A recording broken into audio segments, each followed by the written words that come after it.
Oui, bonjour Lucas Pierre. Deux régions sont mises à l'honneur. On va d'abord aller en Corse, sur l'île en Méditerranée, pour découvrir un peu les saveurs de la région. On va sûrement parler de bière sans vouloir vous spoiler. On montera tout au nord, dans la région de Normandie. Dans la région de Normandie, il fera un peu plus froid certes, mais ça promet d'être un beau voyage, Lucas. Effectivement, et ça ce sera donc dans une heure, Camille. Pardon, ce sera dans l'heure qui suit. En fait, ce sera dans l'heure qui suit. Dans une heure, en revanche, on recevra le président et fondateur du mouvement du parti Les Patriotes, Florian Philippot, sera avec nous. Il répondra aux questions de Yanis Darras, et pendant toute l'émission nous serons en direct avec Alban Gamay de Saint-Germain et Dimitri Hainaut qui seront au salon international du machinisme agricole à Villepinte. Et dans quelques minutes, Camille, Guillaume Charpin sera avec nous aussi sur le plateau et il sera bien accompagné. Il va pas venir seul, il va venir avec des petits poussins jaunes. Ils sont là, ils s'attendent juste derrière nous. On les a pris tout à l'heure dans les mains. Ils ont l'air inoffensifs pour l'instant, ça promet d'être très mignon. Donc tout ça c'est dans quelques minutes, à travers champs, au studio du siècle vert, au salon de l'agriculture, pavillon 4, ça commence tout de suite.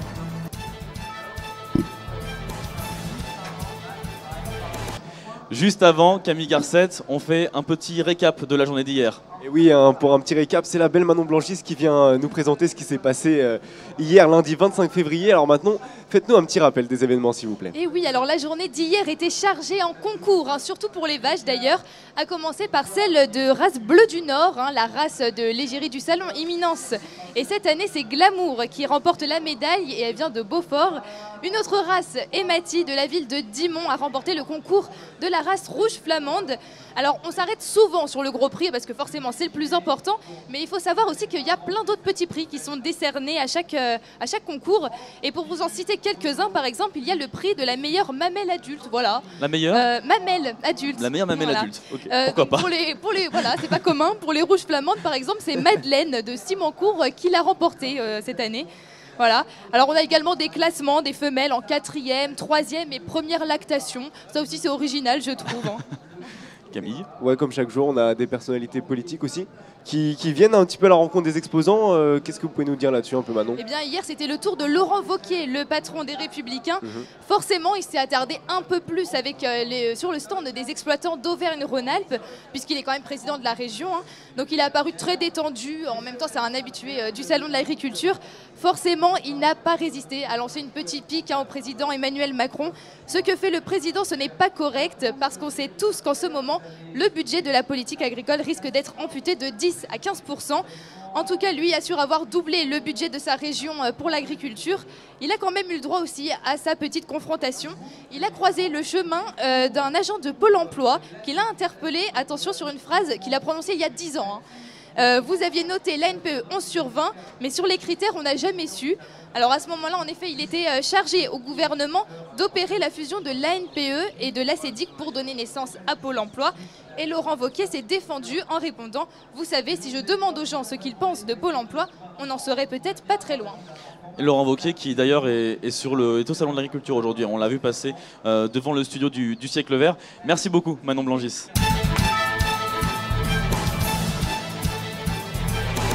Et comme tous les jours de la semaine, c'est Guillaume Charpin qu'on retrouve maintenant, qui va à la recherche des animaux, qui rencontre les animaux sur le salon. Camille Garcette, vous êtes avec Guillaume Charpin. Oui, je suis avec Guillaume Charpin et comme je vous l'ai dit tout à l'heure, il n'est pas venu seul. Je ne sais pas si on peut le voir dans la petite cage, mais ils sont au moins une bonne douzaine de poussins. Oh bah, regardez, Guillaume là dans la main. Guillaume, vous avez ramené des poussins, expliquez-nous un peu pourquoi. Dites-nous, comment est-ce que ça se passe là-dedans? Eh ben alors, tout d'abord, bonjour Lucas, bonjour Camille. Alors ces poussins, ils viennent pas de très loin, puisqu'ils viennent d'ici, ils viennent du hall 4. Ils viennent juste d'à côté là, ils viennent du stand E069 et en fait ce n'est pas du tout un stand qui vend des poussins ou qui s'occupe d'élevage de poussins. C'est un stand qui est spécialisé dans l'élevage, dans la chasse et dans la pêche et eux justement ils vendent les cages que vous pouvez voir ici. Tenez Camille, faites un peu de travail, là, prenez le poussin. J'ai pas l'habitude de prendre des... Mais voilà, regardez, il va pas vous faire de mal. Est-ce qu'on sent le malaise là? Oui. Donc voilà, donc ce stand c'est du Catillon. Et on a quand même un peu de la chance de les avoir aujourd'hui avec nous au salon, ces volailles, parce que, rappelez-vous, il y a 2 ans, ils avaient été interdits pour cause de grippe aviaire, une très grosse épidémie de grippe avait frappé le sud de la France, et ça avait été très compliqué. Et il faut savoir qu'il n'y a eu que 2 fois dans l'histoire du salon où les volailles avaient été interdites. Bon, cette année, on a de la chance, ils sont un peu plus de 700, poules, coqs, pigeons et évidemment poussins compris. Ils sont un peu plus de 700 cette année au salon. Et donc du coup, à part sur le stand du Catillon, où on peut voir ces poussins là qui sont en cage que vous pouvez aller admirer dans le hall 4, il y a d'autres poussins que vous pouvez aller admirer au salon. Et ces poussins, ils sont sur le stand des fermiers de Loué. Ah, vous en avez fait tomber un, je crois. J'en ai cassé un, oui. Ah, si vous voulez, regardez, on va le remettre dans sa cage, comme ça, je il va pense plus qu'il a un peu nous peur. embêter. Hop. Remettez-le dans sa cage, voilà. Il va plus nous embêter maintenant. Tout va bien. Et donc, comme je disais, des poussins, à part sur le stand du Catillon, vous pouvez en voir également dans le hall 1. C'est au stand des fermiers de Loué. Et en fait, ce stand, ce qui est assez incroyable, ils font ça depuis l'année dernière. Et en fait, tous les jours, les visiteurs du salon peuvent venir admirer l'éclosion des poussins, la naissance de ces poussins. C'est-à-dire le moment où ils sortent de l'œuf. Exactement, c'est-à-dire là, c'est dans le stand, c'est au niveau du stand G094 que vous pouvez admirer un peu le miracle de la vie, j'ai envie de dire, hein, d'aller admirer ces poussins qui naissent. Et en fait, l'année dernière, ils avaient eu quand même 30 000 visiteurs qui étaient venus les voir pour admirer ces naissances. Ils en espèrent également beaucoup cette année. Et il faut savoir également qu'il va y avoir à peu près 1000 poussins qui vont éclore sur toute la durée du salon. Il y a déjà dû en avoir quelques-uns qu'on peut admirer évidemment dans ce hall 1. Ils ont pu prévoir les naissances avant le salon pour pouvoir c'est-à-dire, faire en fait, les je vous éclosions. explique, c'est-à-dire tous les matins, il y a des agriculteurs qui font partie du stand des fermiers de Loué, qui vont dans le village de Loué, qui se situe dans la Sarthe, et en fait, ils le ramènent en transport, hein, donc soit ils y vont en voiture, soit ils y vont en transport en commun. Ils les ramènent ici sur le salon, évidemment, bien sûr, voilà. C'est très important. Ils les ramènent sur le salon et ils vont les faire éclore devant les visiteurs, en fait, tout simplement. On va voir les œufs qui sont, vous savez, dans ces couveuses, dans ces grosses couveuses qui chauffent. Oui. Et en fait, les œufs vont éclore devant le public ébahi, évidemment, du salon de l'agriculture. Mais moi, ce qui m'a toujours étonné avec les poussins, c'est que je vois l'œuf, je vois le poussin, mais je ne vois pas la transformation avec la poule ou le coq. Je ne sais pas ce qui se passe entre les deux. Je ne sais pas s'ils grandissent d'un coup. Je suis allé me renseigner avec le stand du Catillon. J'ai pas eu le temps encore de passer au fermier de Loué. Mais au stand du Catillon, la personne qui s'occupe de ces poussins, parce que forcément ils vendent des cages, mais il faut quand même bien s'occuper des poussins, leur donner à manger et à boire. Et il m'a dit qu'apparemment, dans les poussins qu'on lui remettait, c'était un peu la surprise. Il ne savait pas trop comment gérer, si c'était une femelle ou un mâle. Il les arrivait et en fait, en grandissant, on se rend compte qu'il y en a certains, c'est des mâles et d'autres, ce sont des femelles. Je pensais vraiment que c'était possible de savoir le sexe donc du poussin grâce à l'œuf. Peut-être. Je pense que si on va voir des éleveurs, sûrement d'ailleurs au stand des fermiers Loué, je rappelle, hein, c'est dans le hall 1 au stand G094. Ces fermiers évidemment qui participent à la naissance de ces poussins, je pense que eux ils peuvent vous expliquer un peu plus précisément que nous comment se passe la maturation des poussins en mâle ou en femelle. L'éclosion qui doit être un moment très émouvant quand même. N'hésitez pas à aller voir, amener vos enfants. C'est ici, c'est dans ce hall. C'est dans ce pavillon 4, n'hésitez pas. Franchement, les poussins, c'est quelque chose de très mignon, même si moi ça me fait un peu peur, je vous avoue. Ah on a vu ça, mais c'était quand même très beau. Vous avez surmonté votre peur quand même grâce à ces poussins. J'ai surmonté ma phobie. Merci Guillaume pour ces petits poussins très mignons, Lucas. Je sais pas si vous avez peur, mais moi ça a commencé à me faire flipper. Là. Non, j'ai pas peur, ça va. Ils sont mignons quand même. Et on précise quand même que le poussin va bien. Il est tombé, mais il va bien. Il va bien. Aucun poussin n'a été blessé pendant cette chronique. Il faut quand même le préciser. Merci Guillaume Charpin. On vous retrouve tout à l'heure.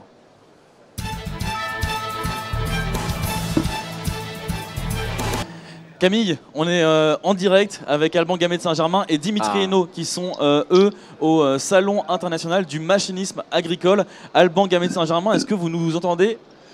Je vous entends très bien, Lucas. Bonjour Alban. Bonjour à tous. Et oui, donc comme vous l'avez dit, nous sommes au CIMA, donc le Salon international du machinisme agricole, un salon dédié aux professionnels de l'agriculture et de l'élevage. Qui se déroule donc du 24 au 28 février au Parc Expo de Villepinte. Et je suis avec Jean-Paul Hébrard, animateur de l'émission Power Boost, l'émission donc avec le groupe TVA Agri, hein, qui, on le rappelle, nous permet aujourd'hui d'avoir notre plateau au Salon de l'Agriculture et de faire cette émission. Alors Jean-Paul, première question, qu'est-ce qu'on peut trouver au CIMA ? Bonjour Alban. Alors effectivement, ici c'est vraiment le salon des professionnels, c'est-à-dire qu'on va retrouver uniquement des agriculteurs, des éleveurs, pas du tout du grand public, et c'est ça la différence par rapport à ce qui se passe à Paris à la porte de Versailles. Alors qu'est-ce qu'ils viennent chercher ici les agriculteurs? Ils viennent chercher de l'innovation, du gros matériel, des solutions techniques par rapport à des problèmes de désherbage de culture. Et effectivement, dans ce salon, on va voir les tout nouveaux tracteurs. Et il y a eu même une émeute dimanche pour entrer ici dans le salon, tellement les agriculteurs étaient motivés. Très bien. Alors donc un salon réservé aux professionnels qui viennent en fait chercher des solutions. Donc quel type de solutions? Ça concerne vraiment toute l'agriculture et tout l'élevage? Alors oui, ça concerne tous les secteurs de l'agriculture, un petit peu élevage. C'est quand même Paris encore qui reste bien centré sur la génétique et les animaux. Ici, on va retrouver essentiellement, côté nouveauté, par exemple, les robots. On voit arriver les robots en agriculture. Alors quand on dit robots, c'est soit des tout petits robots qui permettent aujourd'hui de pouvoir travailler toute la nuit, toute la journée, réaliser des opérations que l'agriculteur ainsi peut ne pas réaliser et peut-être s'intéresser beaucoup plus à son micro-ordinateur, à ses calculs de marge. Et on voit aussi des robots de ce qu'on va appeler plutôt des tracteurs autonomes, c'est-à-dire des tracteurs où on enlève la cabine, on enlève le pilote et il y a 2 ou 3 tracteurs qui vont se suivre. Le premier, il va y avoir un chauffeur et puis derrière, il va y avoir d'autres tracteurs qui vont suivre, qui vont opérer les mêmes réalisations techniques. D'accord. Et on voit alors derrière nous, il y a donc un plateau, de l'émission Power Boost. De quoi on parle dans Power Boost? Alors Power Boost, on parle tout au long de la journée de tout ce qui est innovation technologique. On sent vraiment le numérique, la digitalisation de l'agriculture est en marche. Alors on voit des plateformes de co-farming. Cet après-midi, d'ailleurs, il y a un colloque sur le co-farming. Le co-farming, c'est en quoi le numérique permet aujourd'hui aux agriculteurs de se rencontrer, d'échanger, de mutualiser leur matériel pour que cela coûte moins cher, par exemple. Et alors j'imagine que c'est aussi un salon qui permet à tous les agriculteurs de se rencontrer et justement d'échanger sur les différentes techniques aujourd'hui utilisées dans l'agriculture. Est-ce qu'il y a des débats qui sont organisés? Est-ce qu'il y a alors il y a un colloque qui va être organisé, mais est-ce qu'il y a d'autres débats tout au long du salon qui sont organisés?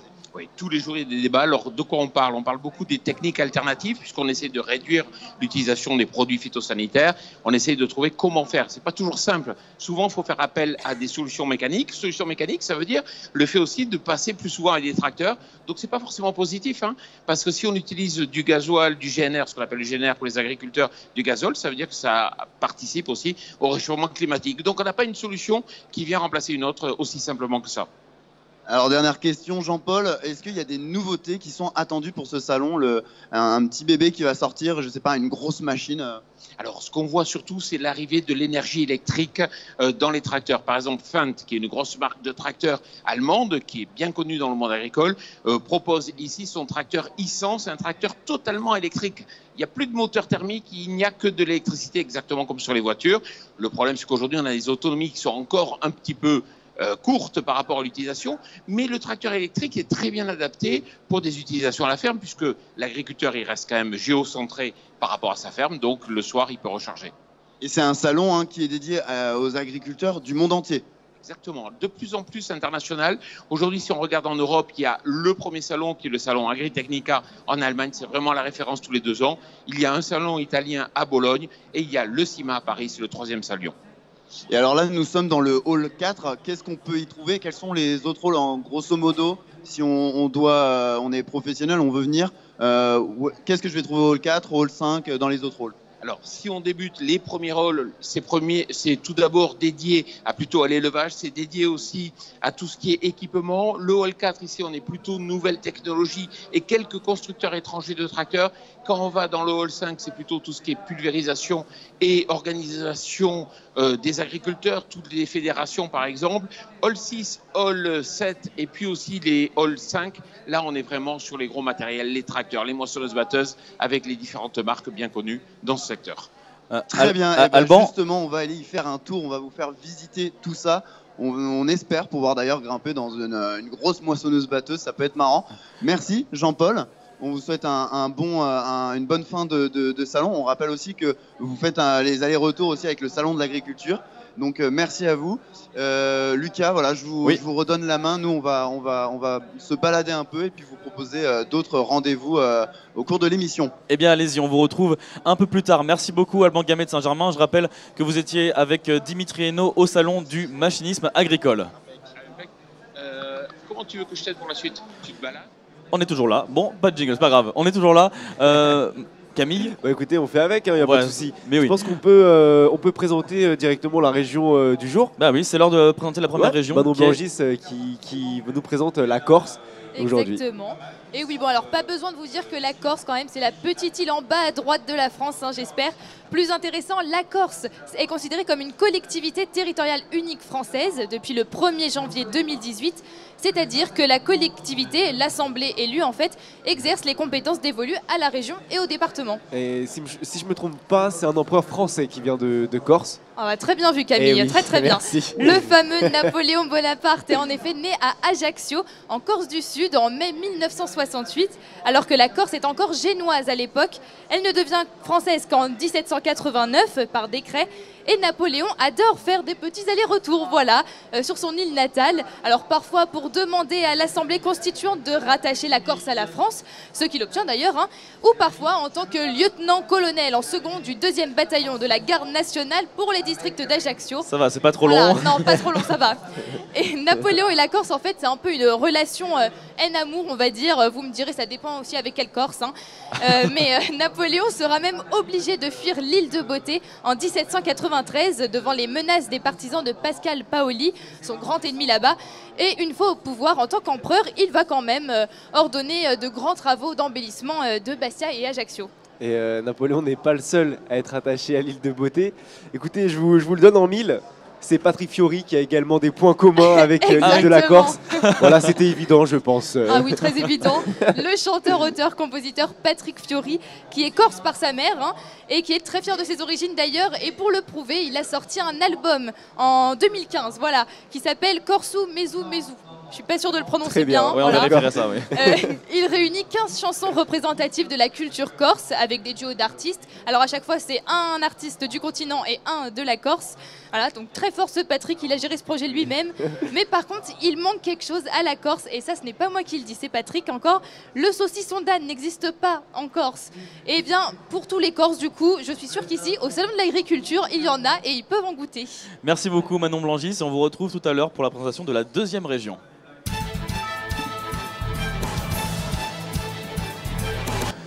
On est avec Bastien Cochet maintenant, Camille. Et il y a beaucoup de choses sur la table. Bastien, je sais pas, là vous êtes en train de me faire rêver, Bastien. Eh oui. Bonjour Camille, bonjour Lucas. Alors, nous sommes avec Françoise Tianfarani, qui est productrice de fromage et de brocho fermé AOP. Donc vous êtes dans le pavillon 3, sur le stand de la Corse. Est-ce que vous pouvez nous dire ce que vous nous avez amené aujourd'hui? Alors. On va simplement vous demander de bien parler dans le micro. Oui, d'accord. Voilà, encore. Mettez-le Vous pouvez à côté le du menton. coller, Voilà, madame. Voilà, Bon, exactement. parfait. Oui. Alors, bonjour, voilà, donc la Corse, comme tous les ans, vient au Salon de l'Agriculture et on met tous ces produits fermiers. Donc nous avons donc les grands stands avec tous les produits fermiers. Donc nous avons emmené les fromages et je représente les producteurs qui ne peuvent pas monter, malheureusement, présenter leurs produits eux-mêmes au stand de fromage. Donc nous avons à peu près une quinzaine, 15 à 20 producteurs qui nous confient leur fromage.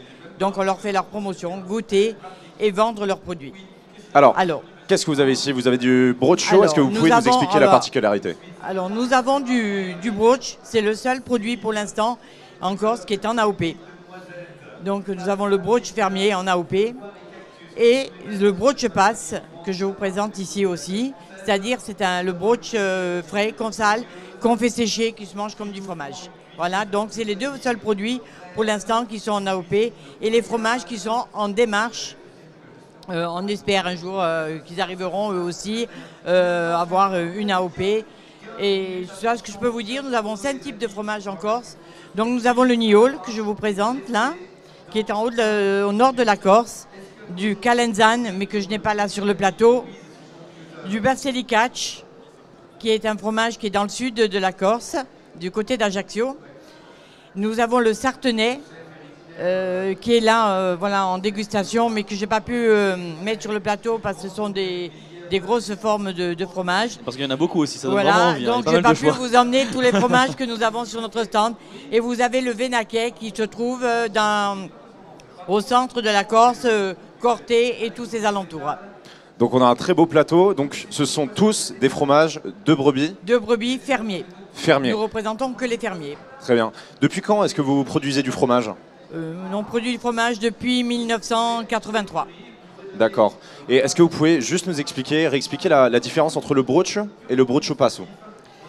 Alors, le brooch, c'est un fromage qui se mange, c'est un fromage blanc qui se mange directement une fois qu'on a terminé notre fromage. Donc, ramasser le fromage et qu'on l'ait fait, donc avec le petit lait, le rajout du lait qu'on fait chauffer. Une fois qu'il arrive à 80 degrés, les petites pustules qui remontent à la surface, on ramasse le brooch, donc qui se mange chaud, qui se mange avec de la confiture, qui se mange, après nous pouvons le cuisiner en faisant des cannellones, des tartes. Et là, il y a un petit livre de recettes où vous avez comment on peut manger le brooch dans toute sa splendeur. Donc on peut faire des desserts. Des desserts, des les desserts tartes, les piadones avec le brooch. D'accord. Et donc vous produisez le fromage, mais est-ce que vous avez aussi l'élevage? Est-ce que ce sont Nous, vos on a brebis? l'élevage de brebis, oui. Et c'est un élevage d'à peu près combien de têtes pour produire tout ce fromage? Donc il y a moi et ma fille qui est jeune agricultrice aussi. Donc en tout à deux, nous avons à peu près plus de 300 brebis. Mais la brebis, donc c'est la brebis corse. Pour avoir un AOP, il fallait d'abord avoir une brebis race corse. Voilà, donc c'est la petite brebis. Excusez-moi, vous m'avez déjà convaincu, madame. Je me permets de goûter, comme ça, n'hésitez pas à continuer à parler allez-y, avec vous Bastien. goûtez. Voilà, moi, je prends un petit bout, continuez, n'hésitez Voilà, pas. donc allez-y, le plateau est là pour manger. Ça va Donc vous faire la brebis plaisir. qui est en race corse, c'est une petite brebis qui vit tout le temps dehors. Donc nous ne faisons pas de l'élevage dans les hangars et sensibles. Voilà, D'accord. qui neige, qui vente, la brebis est tout le temps Donc à élevée en plein l'extérieur, air. en plein air. Avec quelle boisson vous conseilleriez de manger ces fromages par exemple? Ce fromage Une boisson avec typiquement corse un ou... petit Un vin sirop rouge. menthe. On a d'excellents vins sur la Corse, du haut de la Corse jusqu'à l'extrême sud. Et vous pouvez le manger, le déguster avec un très bon vin. Je ne vais pas dire de nom, mais... En tout cas, nous, Bastien, on y était hier au stand, on a goûté un peu le fromage et c'est vrai qu'il est excellent. Camille Ils sont Garcet, vous venez de le excellents. goûter? Oui, c'est Voilà. c'est excellent, mais c'est très fort. En fait. Alors, Faut ce aimer que vous ça. avez c'est goûté fort, là, il faut c'est aimer un le niol. fromage. C'est un d'accord. fromage qui est très typique. C'est qui est particulier. Ouais. D'accord, parce que oui, c'est vrai que c'est assez fort. C'est très bon en bouche, ça tient le goût. Et c'est vrai que ça m'étonne de voir qu'on peut le manger avec du sucré et du salé. C'est quand même très particulier. Et sur votre exploitation, vous proposez aussi des visites, des activités? Alors oui, on fait des visites à la ferme. Alors les gens veulent venir à voir comment on traite. Ils peuvent assister à la fabrication du brooch. On reçoit des petits groupes à partir du printemps. Voilà, on peut dire à partir du mois d'avril jusqu'à fin juin. Il faut dire que la fabrication chez nous commence de septembre jusqu'à fin juin. D'accord. Et après les bêtes elles vont en estive ou restent dans les champs. En tout cas, le plateau a l'air excellent. Vraiment, je pense qu'on va se régaler. Merci beaucoup. Merci à beaucoup, vous. je confirme que c'est excellent. Moi personnellement, mon petit préféré hier c'était la tome de brebis. C'est vraiment très très bon. Donc n'hésitez pas à y aller et à acheter ces produits parce que c'est vraiment de la qualité pour le coup. Vous pouvez peut-être rappeler où est-ce que vous êtes situé, madame, dans le salon? Alors on est au hall 3. Hall 3. On ne peut pas le louper. Corsica, c'est marqué en gros. Ouais, Bah, d'accord, c'est qui est un noté. très très beau stand. L'un des plus beaux. Voilà. Merci On vous beaucoup remercie. Françoise, merci Bastien. Dans quelques instants, on retrouvera Antoine Lermite qui viendra pour présenter cette fois-ci une boisson corse. Ça c'est dans quelques instants, on fait une petite pause et on revient. Toujours en direct du studio du Siècle Vert, ici dans le pavillon 4 du Salon de l'Agriculture. Et Camille, on rappelle quand même les gens peuvent réagir et poser les questions à nos invités. Oui, vous pouvez poser vos questions, on va les lire en direct juste sur l'écran qui est là. Vous mettez juste le hashtag Siècle Vert et on regardera l'écran, on lira vos interactions en direct. Et maintenant, on passe à la boisson. La boisson de Corse, on a fait le fromage juste avant, maintenant c'est la boisson Camille. Oui, excusez-moi un petit éternuement. Oui, on va passer à la boisson. Je pense que Antoine Lermite est peut-être un peu plus calé pour nous en parler. Oui, genre un petit peu plus. C'est pas moi qui en Bonjour sais plus. Antoine. Bonjour Lucas, bonjour Camille, bonjour à tous. C'est pas moi qui en sais plus, c'est Pierre-François Mastriacci qui est avec moi aujourd'hui. Bonjour. Bonjour. Vous produisez de la bière corse. Et attention, ici, qu'on voit très bien ici, Ribella. Ribella, Ici. d'accord. Et je vais commencer, comme j'avais pu le faire hier déjà, par vous féliciter. Parce que vous avez une des deux bières ici, celle qui est qu'on voit sur la droite, qui a été récompensée. Récompensé, d'accord. Voilà, donc qui est considérée comme une bière d'exception finalement dans le salon, au salon d'agriculture. Et c'est une des productions qui sont vraiment très autonomes. On mise beaucoup sur l'autonomie à Ribella. Justement, on en parlait tout à l'heure, Pierre-François. C'était vraiment, on est sur des productions qui sont vraiment, non pas, le mot qui me vient c'est modeste, mais c'est pas ça du tout, qui vraiment misent sur l'autonomie. Beaucoup sur sur la tradition. Pardon. Je vais y arriver. Enfin, tradition de... Vous m'entendez là? La tradition de bière, il n'y en a pas forcément en Corse. Enfin, a priori, dans les fouilles, on n'en a pas trouvé. Jusqu'à maintenant. Mais on mise sur la tradition céréalière. C'est-à-dire que nous, Ribel, on s'évertue à produire l'intégralité des matières premières de notre bière. D'accord. Voilà, on vise le zéro importation. C'est pour ça que la bière s'appelle, notre slogan, c'est bière autonome. Donc vous faites absolument tout du début, vraiment du début à la fin. On fait quasiment tout, puisqu'on fait 100% de nos orges. Donc on plante des orges brassicoles. Donc l'idée, puisque nous on est à la base on est vignerons. Donc on a la notion du terroir, du cépage. Voilà, donc on a voulu qu'il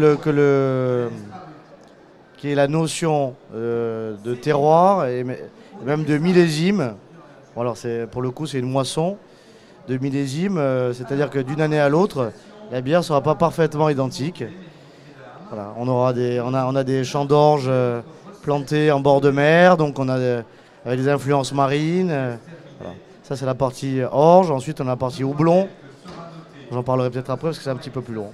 Et alors justement, c'est votre tradition qui permet aussi, parce que toutes les bières qui sont là ont des parfums différents, des goûts différents, parce que justement, la Alchemia qu'on prononce, je ne me trompe pas, Alchemia justement c'est avec du raisin. Pardon? Alchemia. Alchemia, pardon. Attention. Moi j'ai malheureusement besoin d'apprendre. Elle est faite avec il y a du raisin, c'est ça? En fait c'est une bière, les Italiens font ce type de bière, ils appellent ça les IGA, Italian Grape Ale. Donc à base de grappe. Nous on a fait une CGA, une Corsican Grape Ale. Ça a le même nom que Concours Général Agricole. Bon. Oui, aussi, c'est vrai. Voilà, c'est une bière, puisque là, on a fait un hommage, on a fait une bière hybride, puisqu'on est au milieu du vignoble. Et en fait, on est entre la bière et le vin finalement. On brasse, oui, on met 40, pour qu'on reste en catégorie bière, on met 40% de mou de raisin. Donc c'est un mou de raisin qui est bloqué à 0 degré en température. Et on le brasse comme si on brassait une bière. Donc il remplace l'eau en fait.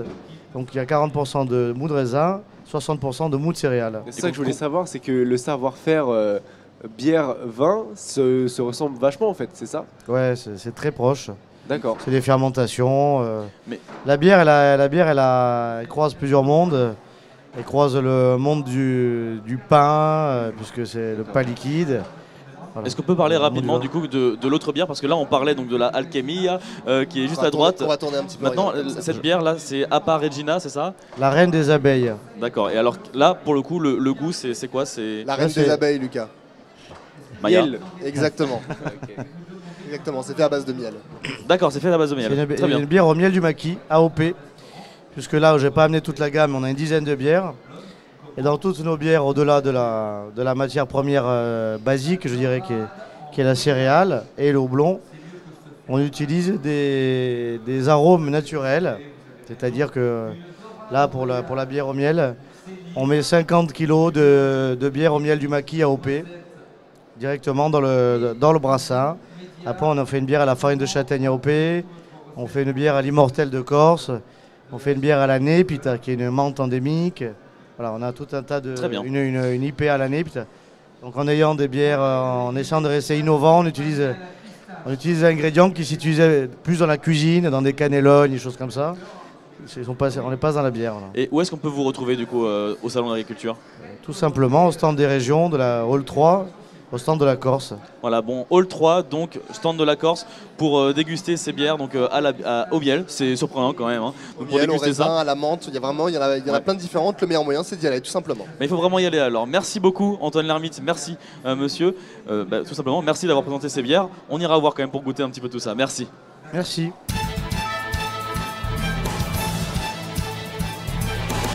Camille Garcette, comme chaque jour, Alexandra Delbo vient nous présenter comment fonctionnent certaines machines, certains objets. Aujourd'hui, on va parler aussi de bière, il me semble, c'est ça? Oui, exactement. Je suis de l'autre côté du plateau, donc avec Alexandra et Alain Dossy, qui est maître brasseur depuis 1977.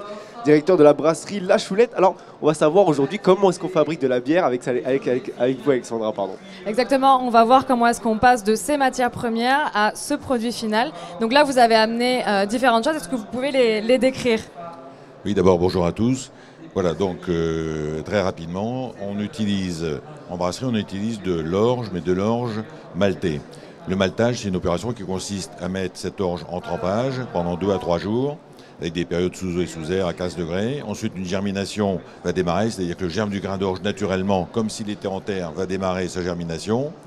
Et donc, nous allons passer, en malterie, on va passer en case de germination. La germination va durer 5 à 8 jours. Le but est de faire produire à ce germe du grain d'orge des enzymes. Donc, le malteur fabrique des enzymes. Et ensuite, ces enzymes, c'est le brasseur qui va les faire travailler. Lorsque la germination est suffisante, le malteur va sécher, c'est l'opération de touraillage, et ramener l'humidité qui était de l'ordre de 44% à 4%. Et donc on va tourailler. Et suivant la température de touraillage, la température de séchage, on va avoir différents types de maltes. On a des maltes pâles, on peut avoir des maltes qui sont un peu colorés, des maltes Munich, des maltes Vienne, ou des maltes qui sont très colorés parce qu'on aura prolongé un peu la germination et éventuellement passé en torréfacteur. Et ces différents maltes vont nous permettre de faire des bières de différentes couleurs et de différentes nuances. Donc c'est ça qui donne la couleur aux bières et c'est pas du tout la force, c'est le malt en fait d'origine, c'est ça?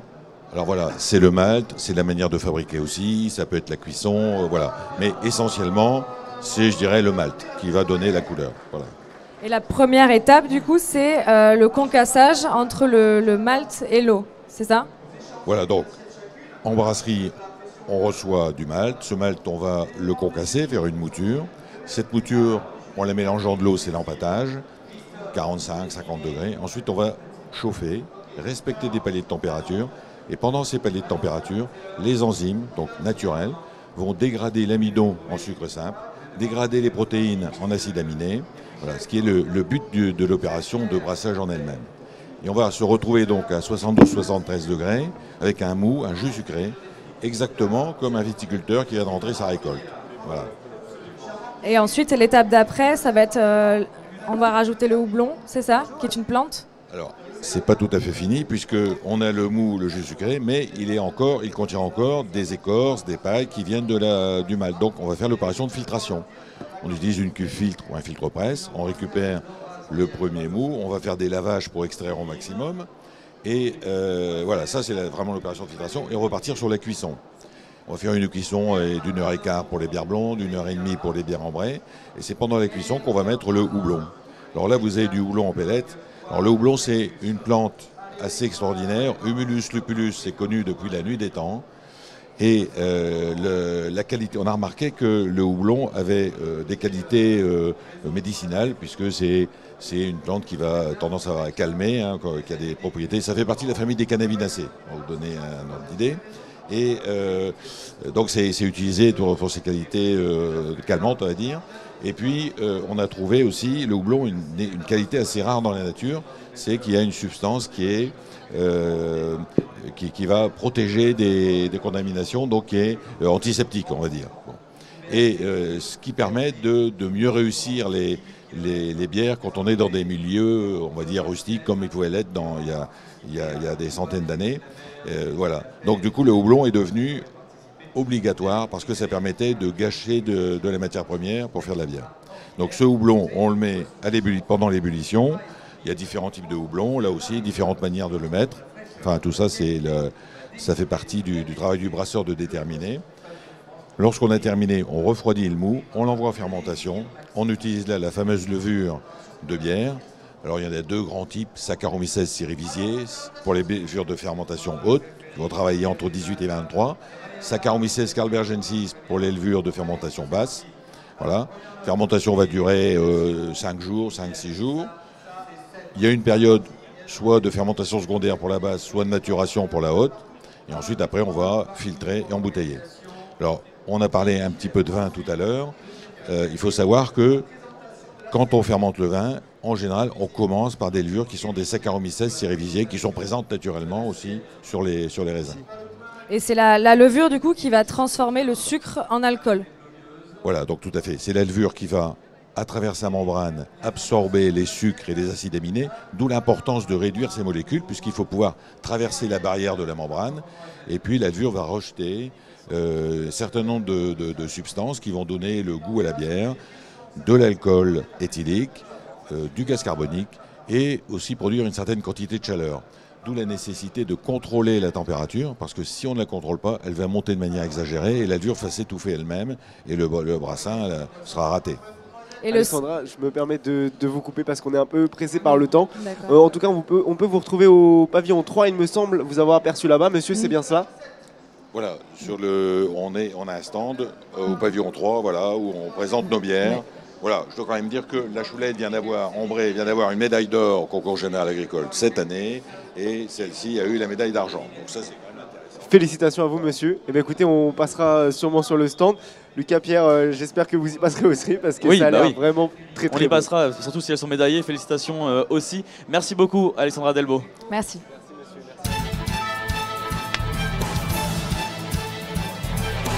La Corse, c'est terminé. Maintenant, on passe à la Normandie, Camille. Direction le nord-ouest pour découvrir la Normandie avec toujours Manon Blangis, évidemment. La Normandie qui regroupe depuis 2014 les deux anciennes régions, donc la Haute-Normandie et la Basse-Normandie. Et là, il faut bien faire attention puisque le chef-lieu est fixé à Rouen, alors que l'hôtel de région, lui, est fixé à Caen. Et elle compte 5 départements, lesquels ? Non, faut pas poser sur non, des questions. Non, on fait pas ça, d'accord. Ouh là là. On se prend un peu de cours, d'accord. Bon, alors ce sont le Calvados, l'Eure, la Manche, l'Orne et la Seine-Maritime. Voilà, Bien comme sûr. ça vous saurez maintenant. Ils étaient marqués juste là, j'aurais pu tricher, mais dommage. Et donc oui, il y a forcément des personnalités, évidemment, qui viennent de Normandie. Et oui, à commencer par Guy de Maupassant, journaliste et écrivain originaire de Normandie, et oui, de Tourville-sur-Arc plus précisément. Et il a écrit de grands classiques évidemment, Bel Ami, Boule de Suif, mais c'est dans L'Homme de Mars qu'il décrit le mieux la Normandie et les falaises d'Étretat. Alors, je cite, c'est une admirable route entre le ciel et la mer. Mes meilleurs jours sont ceux que j'ai passés, étendus sur une pente d'herbe, en plein soleil, à 100 mètres au-dessus des vagues, à rêver. C'est beau, c'est tellement beau, magnifique. c'est tellement poétique.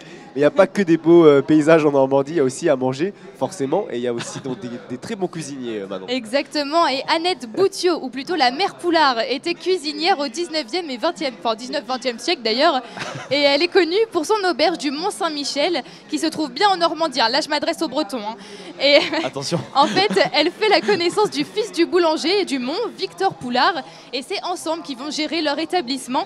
Et là, Annette a la super idée de servir une omelette pour faire patienter les clients, avant qu'ils mangent leur plat principal. Et en fait, je sais pas si elle doit être heureuse ou en pleurer, mais son omelette devient plus connue que ses plats. Voilà, bon, c'est pas. Mais c'est un mal pour un faute, bien. Ça arrive. Voilà. Là, le passage chez la mère Poulard devient du coup obligatoire, un incontournable pour les politiques, voilà, les grandes personnalités. Et aussi bien pour son omelette que pour son hospitalité d'ailleurs. Mais il y a une vraie histoire derrière tout ça, c'est quand même vraiment incroyable. Ça donne envie d'y aller en tout cas. Merci beaucoup Manon Blangis pour cette présentation de la Normandie.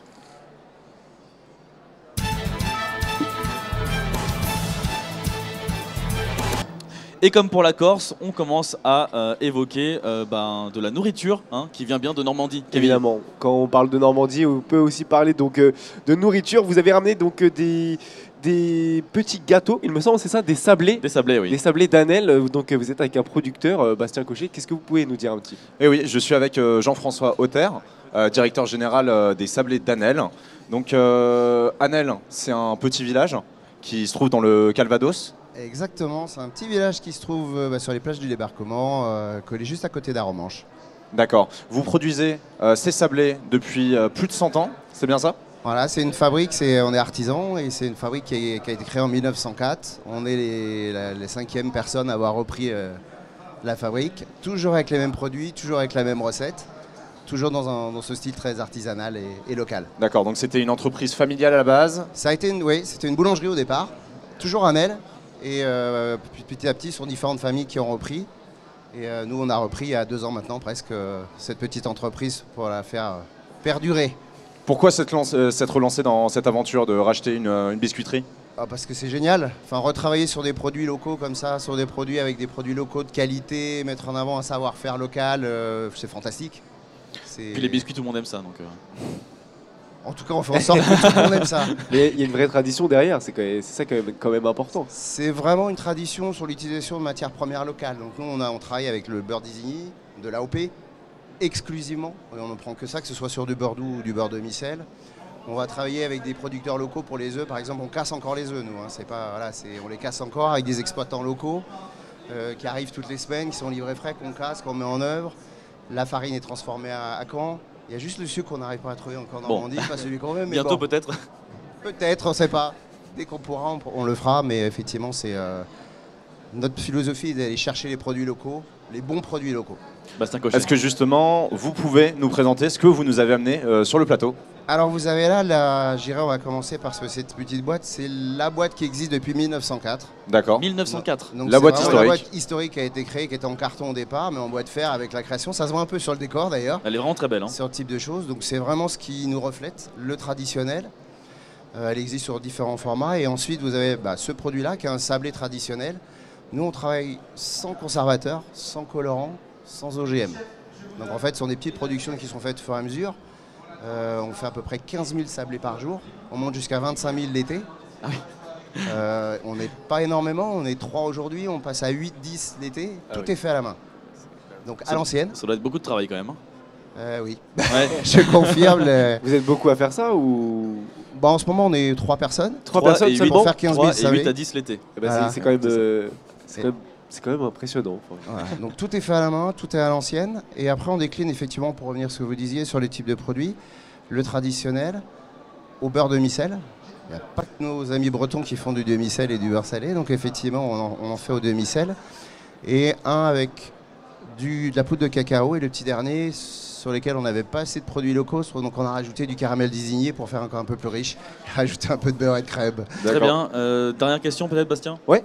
Alors donc tout est local, mais pourquoi avoir décidé de diversifier vos produits comme ça? C'est à la base le palais, vous aviez seulement le goût nature. Pourquoi avoir décidé de faire d'autres goûts? Parce que il y a une demande du marché d'avoir des produits un peu plus différents, un peu plus avec des parfums, avec du chocolat. Ça commence, c'est vraiment, même si on reste dans notre domaine, dans la même fabrication, avec du cacao plein arôme, on va pas faire d'enrobage. Il vient d'où le cacao? Parce que tout est local, le beurre d'Isigny. Alors le cacao, c'est, on va citer, on fait pas de pub, mais c'est du cacao barré qu'on utilise, qu'on travaille, qu'on va transformer, donc du plein arôme. Après, on va utiliser effectivement du caramel d'Isigny parce que c'est juste à côté et que c'est quand même une vraie valeur. C'est l'institution. Une institution à savoir dans notre région. Donc c'est vraiment pour ça. On a la volonté de se développer. Au départ, on faisait aussi du bio. Enfin, nos prédécesseurs faisaient du bio. Peut-être qu'on va se remettre à faire du bio demain sur différents ans. C'est vraiment offrir un vrai savoir-faire et pouvoir aller chercher des gens qui n'ont pas l'habitude de prendre des sablés, qui a plutôt une réputation de produit ancien, on va dire, et aller chercher plutôt des jeunes avec du caramel et de nouvelles générations. Alors je suis désolé, le temps file, on va devoir arrêter. Est-ce que vous pouvez simplement nous dire où est-ce qu'on peut vous retrouver dans le salon? Vous ne pourrez aller au stand 3 de la Normandie, sur le stand du Calvados, je pense que ça se voit un peu. Oui, ça se voit. Où on est présent et on se fera un plaisir de vous accueillir. Entendu, merci beaucoup. Et puis j'espère que voilà, vous pourrez, vous qui regardez ça et qui aimez les gâteaux, en tout cas qui sont faits main du début à la fin, vous pourrez aller donc au stand 3 pour goûter tout ça. Merci beaucoup, Bastien Cochet. Merci à vous. On fait juste une petite pause très rapide, on retrouve dans un instant... non, pas de pause, pardon, si... Voilà, on fait signe qu'on fait une pause finalement, désolé. Donc on fait une petite pause juste avant de retrouver Dimitri Hainaut et Alban Gamet de Saint-Germain qui sont en direct du Salon international du machinisme agricole. Et puis Antoine Lhermitte viendra aussi pour nous présenter une boisson de la Normandie aussi. Donc voilà, ça c'est dans quelques instants, on se retrouve tout de suite. Toujours en direct du studio du Siècle Vert au Salon de l'Agriculture dans le pavillon 4. Camille, on rappelle à ceux qui nous regardent qu'ils peuvent réagir sur nos réseaux sociaux. Toujours, vous pouvez réagir avec le hashtag siècle vert, pardon. Vous pouvez, hashtag siècle vert. Hashtag siècle vert, exactement, sans accent, sans rien du tout. On va lire les tweets en direct sur l'écran qui est affiché ici. Vous pouvez réagir tout au long de l'émission, Lucas. Effectivement, puisque dans quelques instants, Florian Philippot, président et fondateur du parti Les Patriotes, sera avec nous. Donc commencez à lui poser vos questions si vous le souhaitez. On les lira et on les lui posera aussi. Il pourra y répondre. Juste avant ça, on se reconnecte avec Alban Gamet de Saint-Germain et Dimitri Hainaut qui sont en direct du Salon international du machinisme agricole. Alban, rebonjour.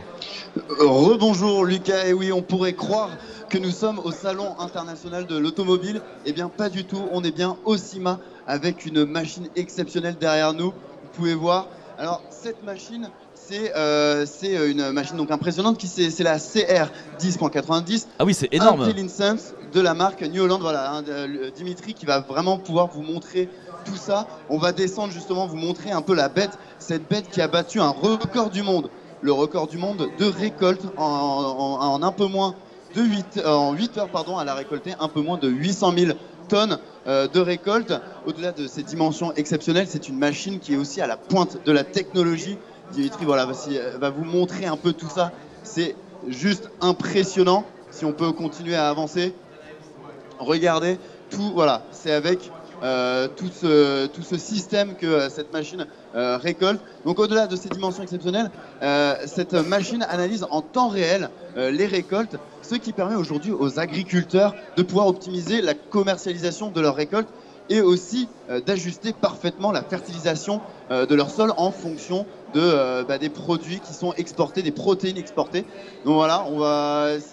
Je ne sais pas si vous vous rendez vraiment bien compte de ce que c'est. Si, effectivement, ça a l'air gigantesque en fait, vu d'ici, Alban. Ça a l'air vraiment immense déjà. C'est gigantesque, c'est une machine. Alors là, pour vous donner une idée, ce que vous voyez devant nous, ça fait plus je crois, 18 mètres, quelque chose comme mètres. Ça. Ah oui.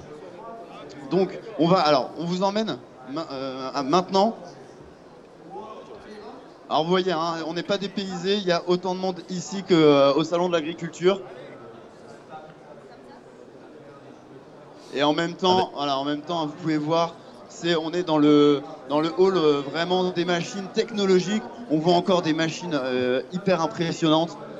Ça fait un peu comme les grosses machines américaines, là, vous savez, les énormes 4x4 avec les roues énormes. Hummers. Ouais, les Hummers américains. Gros Hummers, mais vous savez, bien customisés là, avec des petites lumières bleues. C'est exactement ça, Et regardez, alors on va aller de nouveau. Alors, on est toujours sur la marque New Holland et pour un autre tracteur qui est un peu moins impressionnant, mais tout de même. Et surtout, c'est un tracteur en fait qui fonctionne au biométhane. Au biométhane, c'est justement ce gaz naturel que aujourd'hui les agriculteurs veulent utiliser pour tout simplement permettre aux agriculteurs d'être indépendants au niveau de l'énergie. Alors on essaye de se faufiler. Hop. Et j'ai perdu. Il y a pas mal de monde. Hein. Est-ce que on est ici? Oui, voilà, c'est celui-là. Parce qu'il y a tellement de tracteurs. Donc voilà, c'est ce petit tracteur comparé à l'autre moissonneuse-batteuse qu'on vous a montré, qui donc fonctionne au biométhane. Et le biométhane, en fait, tout simplement aujourd'hui, les agriculteurs le produisent en fait dans une exploitation agricole. Le méthane est produit, les agriculteurs peuvent le récupérer. Ils peuvent le traiter et en fait tout simplement le réutiliser justement pour ce tracteur. Donc c'est ça en fait, c'est ça tout l'intérêt d'utiliser ce gaz, c'est que l'agriculteur utilise son propre carburant qu'il peut recycle fabriquer. Au final. Voilà, si Dimitri peut vous faire un petit panorama pour vous montrer, il y a énormément de machines, il y a énormément de monde aussi et voilà, donc on va continuer à faire. On est au stand New Holland, donc dans le pavillon, c'est le pavillon 5. Très bien. Merci, merci Alban. l'antenne, Lucas et Camille. Ça marche. Merci Alban. Continuez votre petite escapade donc au Salon international du machinisme agricole. Je rappelle que les images sont réalisées par Dimitri Hainaut. Donc merci beaucoup Alban Gamet de Saint-Germain.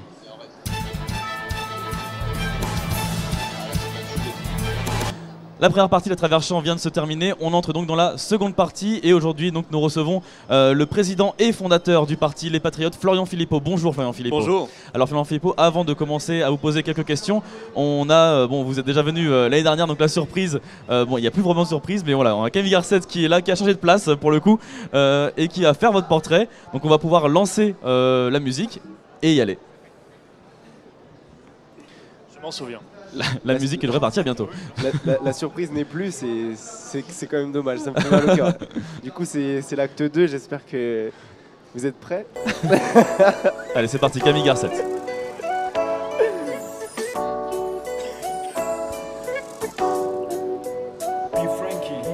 Florian Philippot, je suis content de vous revoir. Déjà passé sous mon micro, je le refais, c'est mon devoir. On se retrouve pour l'acte 2, alors quoi de neuf depuis? Toujours en solitaire au sein de votre parti. Pas beaucoup de changements, mais des révélations. Vous censurez le père Le Pen à cause de fabulations. Il parle de Vichy, cette époque remplie de mal. Pour la peine, vous fermez le site du Front National. Depuis que vous n'êtes plus au sein du parti RN, on sent que vous volez maintenant de vos propres ailes. Une parole libérée, loin de toute cette haine. Vous appeliez récemment à une révolte citoyenne. Seul problème, et il faut dire qu'il est de taille. Pour faire campagne, il ne reste plus de mailles. Pour les européennes, ça risque d'être compliqué. Surtout que c'est l'une des seules élections où vous pouvez gagner. Vous dites 40% des Français sont pour le Frexit. Intéressant, mais regardons de plus près les chiffres. Seulement la moitié des sondés répondent à la question. Vous n'êtes peut-être un peu allé vite en conclusion, je dois le reconnaître. Vous êtes bien calmé, beaucoup moins présent sur BFM TV. À l'approche des élections, je pense qu'on va vous retrouver vite car Benjamin Cauchy vous a remplacé. Tout est triste pour les rebelles. En fait, il y a pour le Frexit, il y a des François Asselineau. Franchement, ah non, c'est difficile quand on perd. Mais bravo. Ah, les fiches qui tombaient, c'est pas grave. L'année dernière, je sais pas si vous vous rappelez, mais je rappais debout, ce qui était beaucoup plus facile. Là, malheureusement, je dois rapper assis. Et je vous avoue que j'ai un peu de mal à. Mais je vais emmener cette fiche en souvenir puisqu'elle est tombée. Et du coup, j'allais finir quand même par. Au fait, mon couscous, j'ai toujours pas eu de rendez-vous car pendant un an, j'ai attendu votre appel, votre message, mais vous m'avez pas tenu au courant malheureusement. Oui. Vous auriez dû venir hier soir parce qu'on a hier soir, c'est ce qu'on m'a dit. On a pris un bon couscous hier soir. Voilà. Et bah écoutez, la prochaine fois, on va organiser ça. La prochaine fois, j'espère que je serai de la partie. Alors, très bien, merci beaucoup Camille Garcette. Merci. Florian Philippot, donc c'est parti pour poser quelques questions. On est avec Yanis Darras, bonjour. Bonjour Lucas. Alors, un temps évoqué, le site industriel de Ford près de Bordeaux ne trouvera pas de repreneur. La marque américaine vient de refuser une offre de reprise peu viable pour le site, selon ces derniers. L'État planche déjà sur de nouvelles solutions pour préserver les 800 emplois. Bonjour Florian Philippot. Bonjour. Première question, qu'est-ce que peut faire l'État pour sauver le site de Blanquefort? Moi je crois qu'il a une mission, c'est de préserver d'abord l'emploi et un savoir-faire industriel, et donc il doit nationaliser, même temporairement, ce site. Ça a été proposé justement par Bruno Le Maire. Ça a été proposé, mais j'ai entendu ce matin Benjamin Griveaux, porte-parole du gouvernement, qui sur une autre radio disait qu'il n'en était pas question. Mais avec ces gens-là, il n'est jamais question d'aller en fait contre la logique du tout libéral. Moi je pense qu'il faut intervenir, l'enjeu est beaucoup trop important. Ford, effectivement, n'a pas tenu sa promesse, mais à part le dire et sans lamenter comme l'a fait Bruno Le Maire, je ne vois pas l'État à la manœuvre. Donc il doit agir, et pour cela, il doit avoir les mains libres de le faire, avoir une véritable politique industrielle. Vous pensez que le gouvernement n'en a pas fait assez pour sauver les 850 emplois du site? Je suis même persuadé, mais vous savez, il y a Ford, il y a en ce moment l'imprimerie Arjowiggins qui se mobilise. C'est une imprimerie stratégique parce que ce sont les cartes grises, c'est du papier sécurisé pour des titres d'identité. Et là aussi, on a un État très absent, et je ne comprends même pas que ce genre d'imprimerie ne soit pas du domaine public, parce que il en va de la sécurité nationale.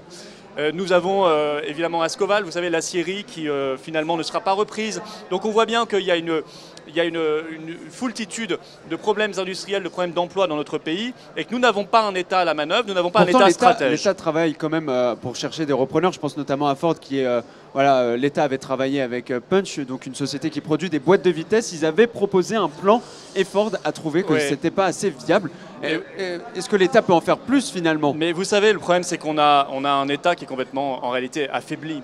Autant il est intrusif dans certains domaines où ça se traduit par la paperasserie inutile, les agriculteurs en savent quelque chose, mais ça ne construit rien en fait. Par contre, il est extrêmement affaibli quand il s'agit d'enjeux stratégiques. Un État qui ne maîtrise pas de politique industrielle, qui n'a même pas le droit d'en faire une parce que c'est interdit par les traités européens. Il y a la politique de la concurrence, il y a la politique des aides d'État. Un État qui n'a même pas la capacité de maîtriser son budget, sa monnaie, qui est un instrument industriel fondamental, ne pourra en réalité rien faire de très concret, de très solide, de très durable. Après, Ford, c'est un peu différent. Ford, c'est un petit peu différent puisque la société se porte plutôt mal en Europe et doit faire des économies.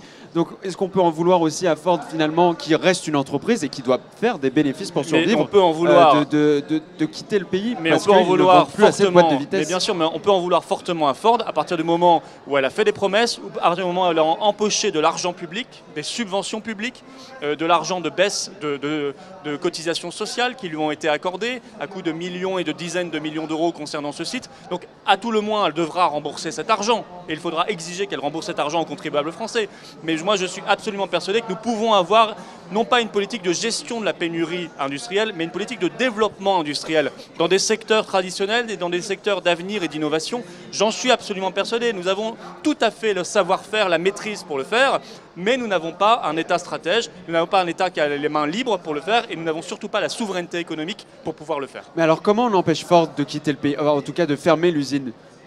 Comment on peut l'empêcher? Déjà, on conditionne quand on met en place un Puisque contrat. depuis 2012, Ford parle de fermer cette usine depuis 2012. Mais quand on met en place un contrat d'aide ou de soutien public, on conditionne à tout le moins. Vous voyez, on ne se lance pas dans l'aventure en donnant l'argent. On a vu tellement d'exemples. On se souvient d'ArcelorMittal. Ce n'est Sarkozy qui avait tapé dans les mains du milliardaire Mittal en disant c'est bon, il va reprendre l'aciérie Lorraine. Bon. Et finalement, quelques années plus tard, ils ont pris l'argent, mais ils sont partis. Et ils ont laissé sur le carreau des centaines de personnes. Eh bien écoutez, c'est la même chose là avec Ford. Donc on doit au moins conditionner les contrats. Mais moi je pense que il ne faut pas raisonner au cas par cas en disant cette entreprise-là, on va tout faire pour qu'elle maintienne ses emplois en France. Il faut le faire. Mais il faut aussi avoir une perspective de développement, de croissance industrielle, d'innovation. Et c'est ça que nous avons perdu parce que nous n'avons, encore une fois, nous sommes dans le système de l'Union européenne et dans ce système-là, il n'y a pas de politique industrielle possible. C'était exactement la réflexion justement de Ford qui pensait que le groupe Punch n'était pas capable de maintenir les emplois, les 450 emplois qu'il pensait reprendre sur le site industriel. En quelques mots, s'il vous plaît. Oui, bah, je pense que Ford donnera toujours des arguments, mais ils seront fallacieux. En réalité, Ford fait là un licenciement boursier, comme d'habitude, et n'a pas de perspective industrielle et surtout n'a pas face à lui un État qui incarne l'intérêt général. Merci Florian Philippot.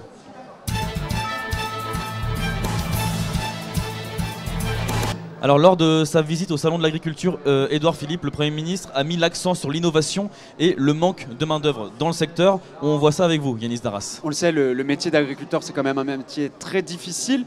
Comment on peut attirer des jeunes dans ce métier alors que justement beaucoup d'agriculteurs n'arrivent pas à en vivre aujourd'hui? Comment voulez-vous attirer des jeunes dans un métier qui propose des rémunérations tout à fait dérisoires, tout à fait indignes, où vous avez un taux de suicide qui est très important et même en augmentation ces dernières années, où vous n'avez pas de perspective véritablement en tout cas dans beaucoup de domaines, de vivre de votre travail. C'est ce que demandent en premier les paysans français, les agriculteurs, ils demandent de vivre de leur travail. Et évidemment, ça n'est pas attractif dans ces conditions. Donc moi, je pense qu'il faut prendre le problème à l'envers. Ils prennent le problème à l'envers, il faut le prendre dans l'autre sens, c'est-à-dire à l'endroit. C'est-à-dire qu'il faut régler le problème de la crise agricole. Nous sommes aujourd'hui dans un pays qui est une immense puissance agricole, qui est une puissance agricole très ancienne, qui a des ressources, qui a de l'innovation, qui a des paysans qui aiment leurs bêtes, qui aiment ce qu'ils font. Mais nous plaçons ce trésor français en concurrence absolument déloyale avec le monde entier. Nous l'affaiblissons. C'est la loi du marché, malheureusement, c'est la loi du marché à travers le monde. Vous savez, moi, je pense nous sommes en face de la Russie, nous sommes en face des États-Unis. Oui, mais moi je pense que la loi du marché doit justement pas conquérir le monde entier. Je pense que l'alimentation, c'est beaucoup trop important pour être laissé à la seule loi du marché. Et on doit mettre en place des protections, une politique de bien-être, et c'est tout à fait l'inverse de ce qu'on fait. Je vous donne un exemple. Quand l'Europe signe des traités de libre-échange avec le monde entier, avec le Canada, c'est le CETA, avec les pays d'Amérique du Sud, Mercosur, tout récemment avec le Japon. En réalité, elle met nos paysans en concurrence absolument déloyale. Vous savez que pour un bœuf canadien... C'est pas aussi une chance pour nos agriculteurs de pouvoir s'exporter à l'étranger? Mais ils n'exportent pas, on reçoit un bœuf canadien. Un bœuf canadien, ça coûte 2 fois moins cher qu'un bœuf français. Mais c'est pas la même qualité, justement, nous on peut miser sur cette qualité. Le problème, c'est que ce qui va arriver, c'est de la viande beaucoup moins chère. Un bœuf argentin, c'est 4 fois moins cher. Donc dans ces conditions, les éleveurs français ne peuvent pas tenir. C'est de la viande qui est de moins bonne qualité, parce que vous connaissez tous les problèmes liés au bœuf aux hormones canadien, vous le connaissez ce qui s'est passé au Brésil, c'est-à-dire l'histoire de cette viande avariée qu'on a piquée pour que ça ne se voit pas trop, et on l'a piquée avec une substance cancérigène. Et ensuite, ça s'est retrouvé dans les cargaisons d'importation et d'exportation vers l'Europe et vers la France. Donc moi, je ne veux pas de ça. Moi, je pense que nous devons être un pays qui doit d'abord nourrir sa propre population par de la production de qualité, mais par justement, la production le problème, locale c'est qu'il et n'y de a pas qualité. assez de main-d'œuvre également. Il y a quand même 10 000 emplois Mais qualifiés et peu qualifiés qui ne trouvent pas preneur chaque année. Mais c'est là où je vous disais qu'il faut prendre le problème à l'endroit et non pas à l'envers comme ils le font. Parce que à partir du moment où vous restaurez la filière agricole, vous lui redonnerez une attractivité. Et vous aurez des jeunes qui naturellement voudront y aller parce que ça paiera de manière décente, parce qu'il y aura une perspective d'emploi, une perspective de développement, une perspective de carrière. Et c'est ça qui manque aujourd'hui. Et après, il y a déjà des perspectives d'emploi, je pense notamment en termes d'innovation, puisque l'agriculture se modernise à son tour. Il y en a quelques-unes. Mais globalement, il y a une crise profonde. Il y a des crises qui s'additionnent et qui s'accumulent. Et à chaque fois, on aggrave la crise au lieu de la résoudre. Et on l'aggrave fondamentalement parce qu'on appartient à ce système de l'Union européenne. Vous savez, les traités dont je vous ai parlé là, à l'instant, les traités de libre-échange, je suis certain que sur ce fauteuil, vous avez eu d'autres responsables politiques qui vous en ont parlé, qui les ont dénoncés. J'en suis certain. Mais en même temps, ils ont ajouté qu'ils étaient favorables à ce qu'on reste dans l'Union européenne. Et donc, ils se rendent eux-mêmes impuissants et incohérents. Parce que ce système-là est lié à notre appartenance La France ne peut pas appliquer une politique agricole qui puisse favoriser ses propres agriculteurs malgré l'Union européenne. Mais elle doit le faire de manière souveraine. La France doit pouvoir le faire pour elle-même et non pas dépendre d'une Union européenne soumise au lobby chimiques, soumise au lobby des pesticides, soumise au lobby de la finance, qui de toute façon imposera toujours l'ouverture générale des frontières et des marchés au bénéfice de quelques très grosses exploitations et imposera également une agriculture chimique dont je ne veux pas. Vous savez que les Patriotes, nous proposons une agriculture française sans aucun pesticide, pas que le glyphosate, sans aucun pesticide en 5 ans. Et c'est tout à fait possible sans baisser les rendements, parce qu'aujourd'hui, vous avez ce qu'on appelle l'agroécologie, vous avez l'agroforesterie. On le connaît bien, ce domaine, puisque nous avons chez nous une eurodéputée, Mireille Dornano, qui est coordinatrice de la commission pesticides au Parlement européen, qui a organisé des colloques sur le sujet, qui a fait parler des spécialistes. Il y a des solutions pour s'en sortir. Mais ça n'est pas l'Union européenne qui le fera, parce que l'Union européenne est soumise au lobby. Édouard Philippe parle également d'innovation. Je vous en parlais il y a quelques instants comme un des principaux chevals de bataille pour notre agriculture. Bon, est-ce que vous ne craignez pas aussi que cette innovation, ça puisse creuser un trop grand écart entre les petites fermes et justement les trop grosses exploitations? L'innovation, il faut toujours l'accompagner et la généraliser. C'est un processus qui a plusieurs siècles. Vous savez, moi vous parliez tout à l'heure dans le reportage du salon du machinisme agricole. J'y étais moi dimanche avec un maire patriote qui est lui-même agriculteur. Donc j'ai arpenté les allées avec lui. Et je suis tombé à l'entrée du salon sur un jeune producteur français d'une machine fabriquée en Champagne-Ardenne qui permet justement d'éviter, donc il fabrique en France cette machine qui permet d'éviter le glyphosate. Bon, ce jeune-là, il doit être aidé. Cette PME française-là, d'innovation, elle doit être aidée. Et ça n'est pas hors de prix, hors de portée, même pour des petites exploitations ou des moyennes exploitations, à condition qu'il y ait une volonté nationale d'accompagner ça. Justement, Édouard Philippe parle justement d'en faire un de ses principaux chevaux de bataille quand même, c'est important. Vous savez, déjà dans les années 90, on disait, en fait, on va sauver l'industrie française face à la Chine et à des concurrents qui émergeaient à l'époque, parce que nous, on fera de l'innovation. Alors bien sûr qu'il faut faire de l'innovation. Tout le monde dit qu'il faut toujours faire de l'innovation. On en fait sans cesse d'ailleurs. Mais en réalité, ça n'est pas suffisant. Ça veut dire quoi? Nos agriculteurs, ils sont condamnés? Il faut être capable aussi de se protéger. Il faut être capable de payer le juste prix. Il faut être capable de remettre de la régulation. Il faut être capable de faire le véritable bras de fer avec les grandes surfaces, ce qui n'est pas fait. Il faut être capable, au lieu de signer des traités d'ouverture des marchés agricoles avec le monde entier, il faut être capable de faire du patriotisme alimentaire et du patriotisme agricole en France. La politique appliquée aujourd'hui, elle condamne nos agriculteurs? Bien sûr. De toute façon, on le voit, puisque le nombre d'exploitations ne cesse de baisser. La France était deuxième exportateur mondial jusqu'en 1995 dans le domaine agricole. Aujourd'hui, elle est dépassée par les Pays-Bas, par le Brésil, par l'Allemagne. Enfin, on ne cesse de reculer. Donc c'est la preuve grandeur nature, malheureusement, que ça ne fonctionne pas. Merci Florian Philippot. Merci.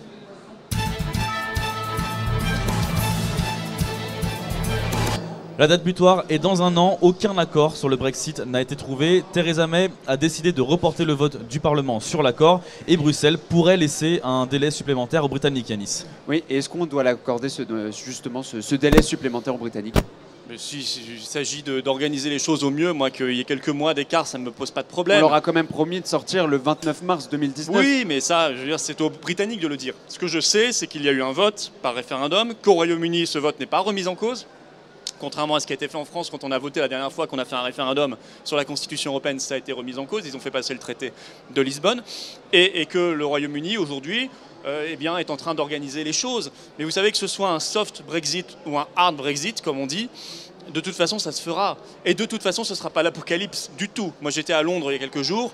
Je peux vous dire, je ne suis pas tombé sur une ville où les gens se traînent par terre, font des provisions Pourtant, les Anglais chez sont eux. nombreux Tout ça, à c'est dire du qu'ils ne bidon. peuvent pas se projeter dans l'avenir. En effet, après le 29 mars, personne ne sait qu'est-ce qu'il peut se passer. Mais il se passera, la vie continuera, vous verrez. Le Royaume-Uni continuera d'être une île tout à fait à côté de chez nous, sans problème. Ils ne vont pas dériver vers le Groenland. Et la vie va continuer. On nous avait dit, il n'y aura pas, attendez, on nous avait dit, il y aura pas de visa, les gens pourront plus circuler. Ça a été réglé il y a quelques jours. On nous a dit, les étudiants devront partir. Ça a été réglé il y a quelques jours. Tout ça est réglé. Il n'y a pas de problème. Vous comprenez qu'il y a une peur de cet inconnu chez les Anglais? Non, il y a une volonté de la part d'une caste en France de ne pas accepter le résultat sorti des urnes. Depuis le début, de toute façon. Si vous écoutez les commentaires médiatiques, depuis le début, il ne fallait pas de référendum, puis ensuite, il fallait qu'ils votent pour rester dans l'Union européenne, puis ensuite, il fallait qu'ils regrettent leur choix. Ils n'ont jamais regretté leur choix majoritairement dans les sondages. Là le vote est respecté. Le vote est respecté avec ce référendum. Et le gouvernement essaye de mettre...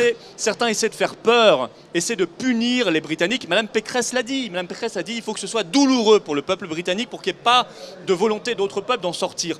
Eh bien, moi, je vous dis qu'aujourd'hui, les Britanniques, ils ont 4% de chômage, un taux historiquement bas. Ils ont plus de croissance que la France, ils ont une immigration qui est en train de baisser et ils ont des salaires qui ont augmenté de 3% l'an dernier. Et ben moi je veux bien la même apocalypse en France. Je veux bien la même apocalypse en France. Il n'y a pas d'apocalypse en réalité. On essaie de faire peur au peuple pour qu'ils restent dans la prison. Moi je veux les sortir de la prison et je leur propose un chemin de liberté et d'indépendance. Vous trouvez ça juste qu'on leur laisse aussi un délai supplémentaire par rapport à nous, Européens, qui restons dans l'Union Européenne? Bon, alors nous on est trop bêtes pour y rester, c'est tout. On n'a qu'à faire comme eux. Voilà, c'est tout. Moi je ne vais pas raisonner en fonction de la bêtise de nos dirigeants qui refusent. Vous avez vu que Emmanuel Macron a dit récemment, c'était d'ailleurs dans les couloirs du Salon de l'Agriculture, il a été interviewé par un journaliste, est-ce que vous ferez un référendum sur le Frexit, la sortie de la France de l'Union européenne? Il a dit non. Il a dit non parce qu'il craint la victoire du Frexit en réalité. Il l'avait dit à la BBC l'an dernier, il avait dit si on faisait le même référendum que vous, Britanniques, on aurait le même résultat. Je pense qu'il faut sortir de la prison. On l'a vu sur la question écologique et la question agricole, mais on le voit aussi sur la question industrielle, on le voit sur la question de l'immigration, on le voit sur la question démocratique, sur la question du pouvoir d'achat. On doit sortir de la prison, sinon nous n'aurons jamais les protections et le bien-être suffisants pour ramener la prospérité dans notre pays. Alors vous nous parlez justement de Brexit, voilà, mais beaucoup d'Anglais, enfin en tout cas 54% d'entre eux, selon des derniers sondages, souhaiteraient peut-être ne plus sortir du Brexit, enfin de l'Union européenne. Comment on peut l'expliquer en fait ce résultat? Il y a eu un vote. Parce que le vote justement a été favorable au Brexit et aujourd'hui certains Anglais changent d'avis. Les sondages avant le vote disaient que le Brexit allait perdre et puis ils ont voté et le Brexit a gagné. Bon. Donc moi les sondages comme ça sortis d'on ne sait où sur un échantillon de 1000 personnes, pour moi ça a beaucoup moins de valeur qu'un référendum où il y a des dizaines de millions de personnes qui ont voté. Oui, mais la question c'est est-ce que s'il y avait un autre référendum, est-ce que cette fois-ci les Anglais choisiraient la sortie du Royaume-Uni? Pourquoi y aurait-il un deuxième référendum?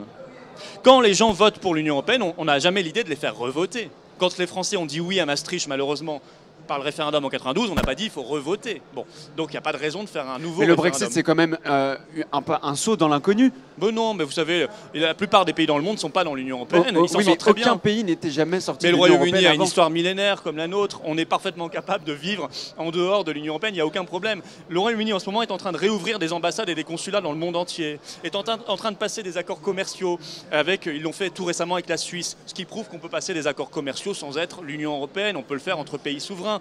Ils vont bien s'en sortir, vous inquiétez pas pour eux. Il y aura quelques soubresauts politiques, ça c'est normal, ça s'appelle la démocratie. Mais fondamentalement, ils vont retrouver ce qu'on a perdu, la liberté et la démocratie. Mais est-ce qu'ils peuvent se mettre tous d'accord, puisqu'un accord a déjà été présenté en janvier dernier et il a été majoritairement rejeté? Et tant mieux, parce que c'était un accord qui allait contre le Brexit. C'était un accord qui en fait dévoyait le Brexit et donc les parlementaires britanniques, en bons démocrates, ont dit on ne l'accepte pas parce que ce n'est pas ce qu'a voté le peuple britannique souverain. Justement, on leur a promis aux Anglais un hard Brexit. Et pour l'instant, la seule chose qu'on leur a présentée, c'est un soft Brexit. Vous n'avez pas l'impression qu'on leur ment encore? Moody's a fait une enquête, une étude approfondie. Moody's n'est pas connu pour être favorable particulièrement au Brexit. Et Moody's a dit que ce soit un soft ou un hard Brexit, je vous invite à lire cette enquête, de toute façon les banques et la finance britannique sont prêtes. Il n'y aura pas de souci. Donc à partir du moment où le système financier et bancaire tient, de toute façon l'économie tiendra. Alors la Banque d'Angleterre demain des sources de croissance. La Banque d'Angleterre, elle parle peut-être à plus ou moins moyen terme et long terme de 5 points en moins dans le PIB de l'Angleterre. Mais la Banque d'Angleterre s'est déconsidérée depuis longtemps, puisque je vous rappelle qu'en 2016, elle avait annoncé qu'en cas de vote par référendum le 23 juin 2016 pour le Brexit, le Royaume-Uni entrerait en récession dès 2016. C'est pas du tout ce qui s'est produit, ils n'étaient pas du tout en récession en 2016, et donc la Banque d'Angleterre avait dû piteusement présenter ses excuses. Donc c'est des scénarios catastrophes encore? C'est la volonté de faire peur aux gens. S'il vous plaît. Oui. C'est-à-dire que les gens, ils sont tranquillement dans la prison européenne, on veut surtout pas qu'ils en sortent. À la limite, on veut bien qu'ils choisissent la couleur du papier peint à l'intérieur de la cellule, mais surtout pas qu'ils en sortent. Donc on essaie de faire peur aux gens. Bah écoutez, soyez plus grands et plus habiles que ça. N'ayez pas peur, vous verrez, la liberté, c'est bien préférable à la situation d'incarcération que représente l'Union européenne. Merci Florian Philippot. Est-ce que vous allez faire un petit tour, j'imagine, au salon aujourd'hui? Là, j'y vais avec quelques élus de ma région Grand Est où je suis élu. Je reviens demain pour faire une visite plus approfondie, plus en longueur. Très bien, je rappelle que vous êtes président et fondateur du parti Les Patriotes. Merci Florian Philippot d'avoir accepté notre invitation et merci Yanis Darras.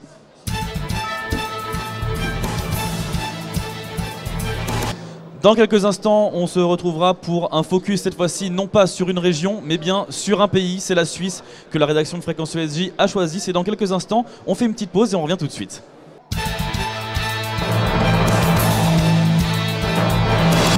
Toujours en direct du studio du Siècle Vert au Salon de l'Agriculture. On est au pavillon 4, Camille, et vous pouvez toujours réagir sur les réseaux sociaux au hashtag. Évidemment, avec le hashtag Siècle Vert sans accent. On lit tous vos tweets en direct sur Twitter.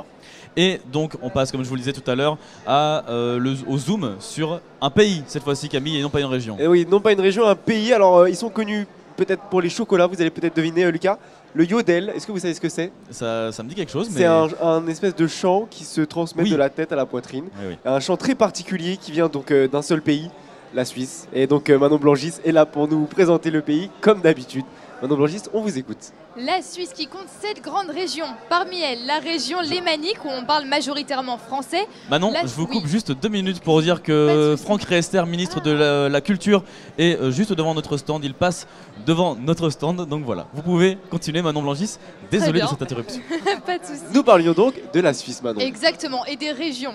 Et donc on a aussi la Suisse du Nord-Ouest où on parle allemand, ou encore la région Tessin où on parle italien. Mais en Suisse on parle aussi le romanche, essentiellement dans le canton des Grisons.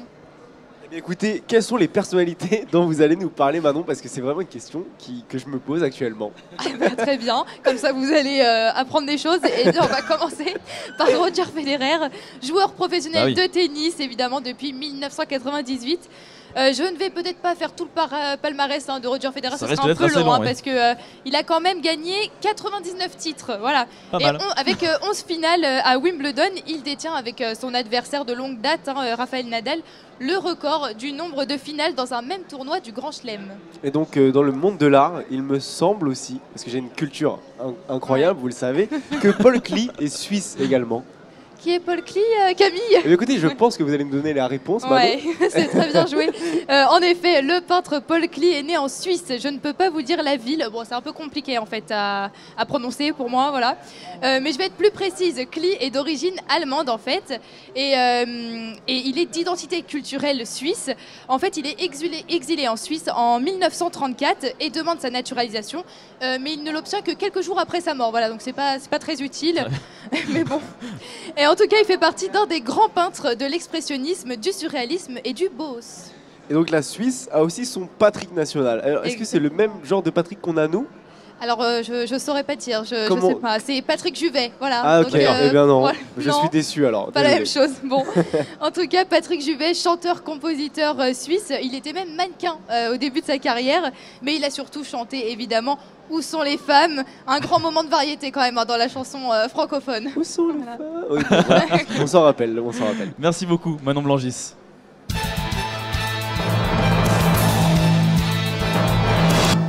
Et maintenant, après le zoom donc sur la Suisse, passons à un zoom sur la gastronomie suisse avec du fromage. Ouais, on voit plein de petits drapeaux suisses plantés sur le fromage. Jérémy Richalet, vous êtes là un peu pour nous présenter ces produits. Exactement Camille, alors je vous ai entendu parler du chocolat suisse qui est très fameux, mais le fromage il est tout autant. D'ailleurs on est avec Isabelle Rabout du groupe Vacherin Fribourgeois AOP et Gruyère AOP. Vous nous en avez ramené des tonnes Isabelle. Racontez-nous qu'est-ce qu'il y a là-dedans. Alors là je vous ai amené 2 fromages d'alpage, du Vacherin Fribourgeois AOP fabriqué les mois d'été à la montagne, donc c'est quelque chose de fabuleux. Et la même chose pour le Gruyère AOP, aussi fabrication des mois d'été à la montagne. Donc c'est uniquement l'été qu'on peut... C'est uniquement l'été. J'ai préféré vous amener cela parce que c'est plus floral, c'est plus goûteux et c'est quelque chose qu'on trouve un petit peu moins sur les marchés en France. Qu'est-ce qui fait la particularité de ces 2 fromages? Alors, c'est la particularité d'un seul lait, ça veut dire le lait d'un seul troupeau. Et c'est en général fabriqué par le propriétaire du troupeau. Donc c'est dans des cuves en cuivre, les vaches elles ont vraiment brouté de la petite herbe très fraîche et très fleurie, donc c'est très floral comme fromage. Et avec quoi on peut manger ça généralement? Avec quoi vous mangez ça vous? Alors on le mange comme ça pour un apéritif, on peut le cuisiner, ça se cuisine très très bien. On peut le servir aussi sur un plateau de fromage, c'est magnifique. Messieurs, je vous vois saliver. Oui, bah oui. Parce que surtout, là, je vois quelque chose qui me plaît beaucoup, c'est la tête de moine. Ça, c'est Alors, je vous ai aussi amené, parce qu'on est là sur le salon, on a 4 AOP suisses. Ça veut dire le Vacherin fribourgeois AOP, le Gruyère AOP. Et je vous ai amené aussi la tête de moine, parce qu'ils sont aussi avec nous sur le stand, qui sont aussi une AOP, et du Sprinz. Et le Sprinz, c'est celui qui ressemble à un fromage italien qui est très connu. C'est très goûteux aussi, et c'est très sec, très fruité. Alors, allez-y Camille. Je veux goûter. Allez-y. Voilà, simplement. Je vous conseille vraiment de goûter la tête de moine. Tête de moine, allez-y. Alors, Oui, si, voilà, dans le tête de moine et celui-là, puis après les autres sont plus goûteux. Donc c'est comme ça qu'on devrait faire la dégustation. Alors Camille, verdict? C'est meilleur que tout à l'heure, sans vouloir juger. C'est moins fort peut-être. Écoutez, ouais, c'est beaucoup plus doux. Alors moi je vous propose de goûter ça, parce que ça c'est aussi fabuleux. Ça c'est le Vacherin fribourgeois. Merci. Moi je vais goûter aussi du coup. Merci beaucoup. C'est très crémeux. Et c'est avec ces 2 fromages qu'on fait cette fameuse fondue moitié-moitié. Ah oui, d'accord. Là, on met la moitié du Gruyère AOP plus la moitié du Vacherin fribourgeois AOP. Et on a aussi une fameuse fondue qui est uniquement Vacherin fribourgeois AOP. Ça, c'est uniquement fait avec de l'eau. On peut la fondre avec de l'eau. C'est un fromage qui est très pâte molle, pâte mi-dure, pâte molle, pâte mi-dure. En tout cas, ce qui est agréable, c'est que le fromage est très très doux en bouche. Mais on a quand même vraiment beaucoup de goût en fait. En fin de bouche, on a justement tout ce côté floral qui ressort, c'est magique. Et est-ce qu'on a, des fromages d'été et d'hiver? Bien sûr, ça je vous ai amené 2 fromages d'été. D'accord, lesquels? Ça veut dire qu'ils sont fabriqués uniquement les mois d'été à la montagne. Ces 2-là. Hein. Et les autres sont fabriqués à... Alors, bien sûr, le Gruyère est toujours au lait cru, tandis que le Vacherin fribourgeois, celui qui est d'été, il est au lait cru, et celui qu'on fabrique en plaine, avec plusieurs laits différents, il va être thermisé. Messieurs, si je peux me permettre, vous nous avez généreusement invités hier à goûter votre fondue, elle était excellente. Donc je vous le conseille, rappelez-nous où vous êtes, ici au Salon de l'Agriculture, à quel stand? Nous sommes la Halle 5-2. Et vous verrez le stand suisse de loin parce qu'on est sur un 2e étage pour le restaurant. Voilà, je vous conseille, messieurs, d'aller goûter cette fondue. Ah oui, mais je conseille. C'est ce qu'on fait actuellement, ne vous inquiétez pas. Alors, on vous accueillera avec plaisir. Et je conseille vraiment à tous ceux qui aiment le bon fromage d'aller en acheter parce que vraiment, il est très très bon. Merci beaucoup, Jérémy Richalet. Merci, madame. Je vous en prie, bonne journée. Et on se reconnecte de nouveau avec Alban Gamay de Saint-Germain et Dimitri Hainaut qui sont en direct du Salon international du machinisme agricole. Messieurs, est-ce que oui, on est avec vous, c'est bon. Alors en revanche, on ne vous entend pas. Alors, petit problème technique pour l'instant, on ne vous entend pas. Donc voilà, je rappelle Alban Gamay de Saint-Germain et Dimitri Hainaut qui sont en direct du salon international du machinisme agricole. C'est un salon qui a lieu donc à Villepinte, pas très loin, enfin c'est assez loin d'ici quand même, c'est pas tout proche Villepinte, mais ça a lieu exactement en même temps, hein, ce salon. Alban qui nous entend peut-être pas malheureusement. Alors si, lui nous entend mais nous ne l'entendons pas, je crois. Il faut brancher l'écouteur dans le téléphone. Alban. Bon, en tout cas, sachez que dans quelques instants, on parlera toujours de ce pays, la Suisse, puisque là, on vient de goûter du fromage, du très bon fromage suisse. Vraiment, la tête de moine, c'est excellent. C'était excellent, franchement. C'est un petit goût entre le sucré salé. Le fromage, c'est vraiment quelque chose de particulier, surtout le fromage suisse. Et la fondue, c'est vraiment quelque chose d'excellent. Et puis surtout, ce qu'on expliquait, c'est que c'est un fromage qui est très doux. Mais qui effectivement laisse une explosion en bouche de goût, parce qu'en fait effectivement comme on le disait, voilà, c'est des fromages d'été, et le fromage d'été en fait c'est l'herbe que broutent les vaches, est très fleuri, ce qui donne ce côté justement fleuri en bouche tout simplement. Écoutez, c'est vraiment très particulier. Je me rappelle l'année dernière, on a un peu sillonné les couloirs du salon et on est tombé sur plein de fondus. Je ne sais pas si vous vous rappelez, Lucas, mais on avait goûté énormément de fondus et c'est vraiment chaque goût est vraiment très spécifique. Effectivement, bon, on va marquer juste un petit temps de pause, le temps de retrouver Alban Gamay de Saint-Germain et Dimitri Hainaut qui sont en direct du Salon international du machinisme agricole. On revient dans quelques instants. Toujours en direct du studio du Siècle Vert au Salon de l'Agriculture, pavillon 4. Et vous pouvez toujours réagir sur nos réseaux sociaux, #Siècle Vert. Camille, juste avant de retrouver Alexandra Delbo pour parler un peu de vin blanc, on retrouve Dimitri Hainaut et Alban Gamay de Saint-Germain en direct du Salon international du machinisme agricole. Rebonjour messieurs. Et oui, toujours en direct du CIMA, Lucas. Je suis actuellement avec Julien qui s'occupe de la partie commerciale chez Réforme pour l'Est de la France. Alors Julien, on a une machine derrière nous, est-ce que vous pouvez nous en dire plus ? Oui, tout à fait. Donc la machine qui est présentée aujourd'hui, donc c'est un robot téléguidé avec le concept de chez Réfan, c'est-à-dire qu'on est équipé de pneumatiques pour limiter le marquage au sol. Ça, c'est un point très important pour nous. Réfan est issu de l'agriculture de montagne. Donc pour nous, ce qui est important, c'est la préservation des sols. Donc on est équipé de roues pour la préservation du sol et ensuite on est équipé d'un concept hybride. Alors hybride dans le sens où on va avoir un moteur essence, une génératrice électrique. Et après, l'objectif est zéro pollution, c'est-à-dire qu'on a les moteurs dans les roues, on a les vérins de relevage, ils sont 100% électriques. Et alors cette machine, elle sert à quoi?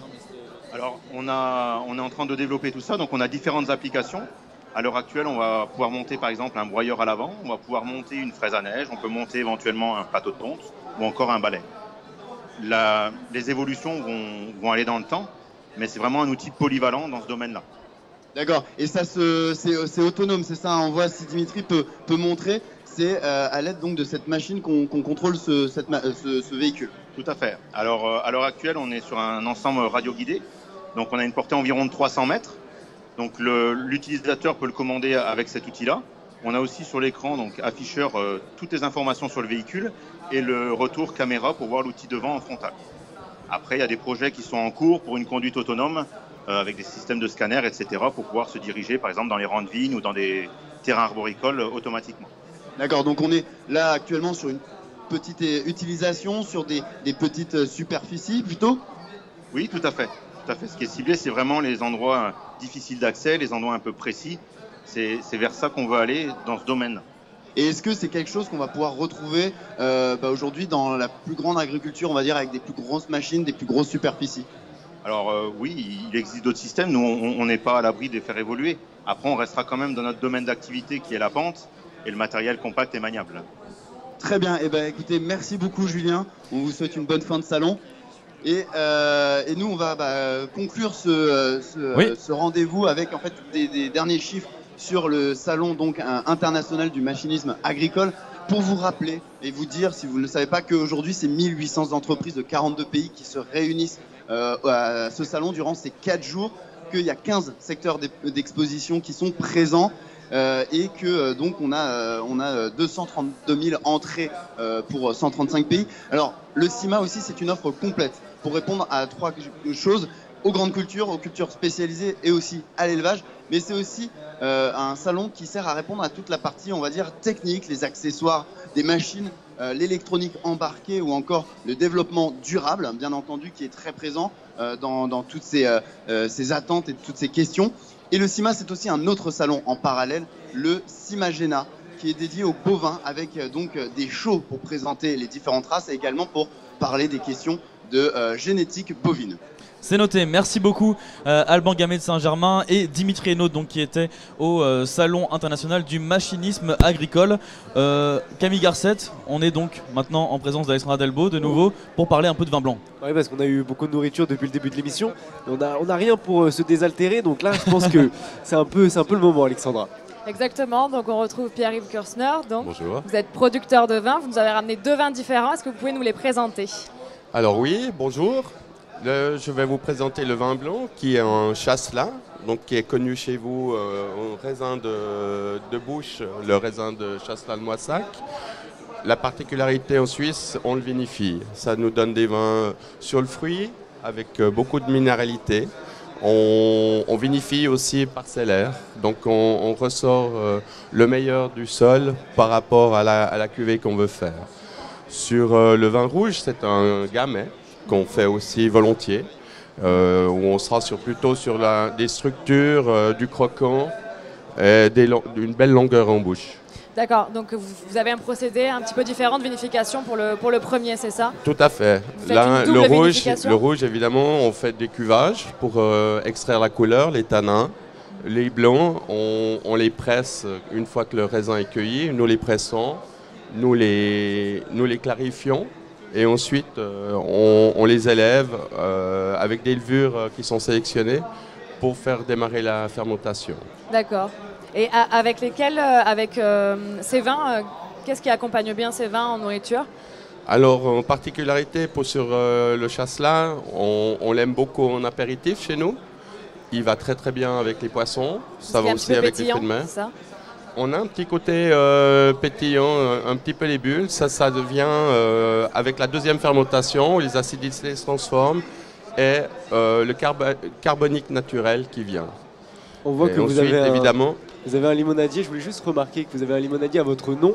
Vous avez vraiment une société, quelque chose qui marche comme ça autour du vin ou comment ça se passe? alors, pour ma part, dans ma région, je crois qu'on est un petit peu connu. Ah oui. Voilà.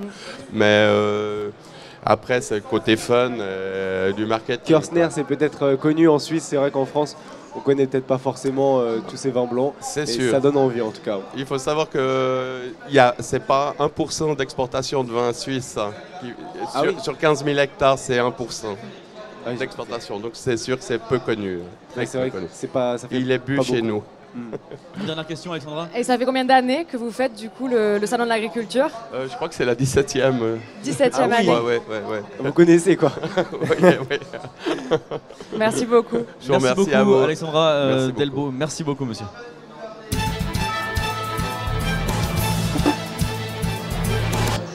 Après le vin, on passe au couteau, la gueule, Camille Garcette. Oui, je suis de l'autre côté du plateau avec Jérémy Richalet, notre expert technologique, n'est-ce pas? Jérémy Richalet, vous êtes venu accompagner aujourd'hui. Qu'est-ce que vous pouvez nous dire? Exactement, alors je suis avec Benoît Mijoul et on va parler de couteau Laguiole. Alors il faut savoir que depuis plus de 200 ans, le couteau Laguiole règne sur le monde de la coutellerie comme une référence de qualité. Et ça tombe bien, Benoît en est l'un de ses artisans et l'un de ses artisans dépositaires de cette tradition coutelière française.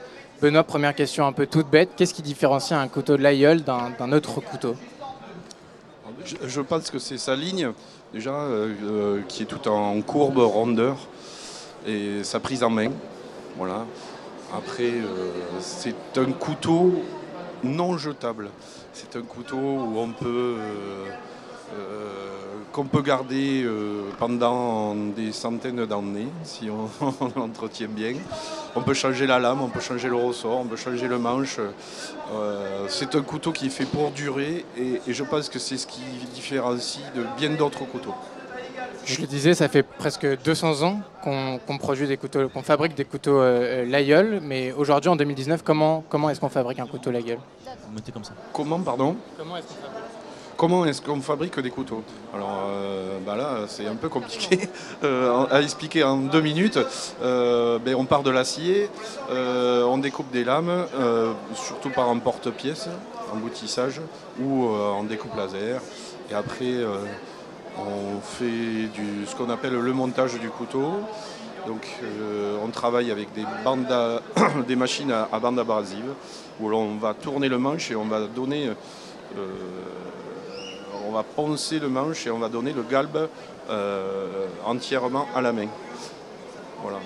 Vous nous en avez apporté 3. Est-ce que vous pouvez nous les présenter, ces couteaux?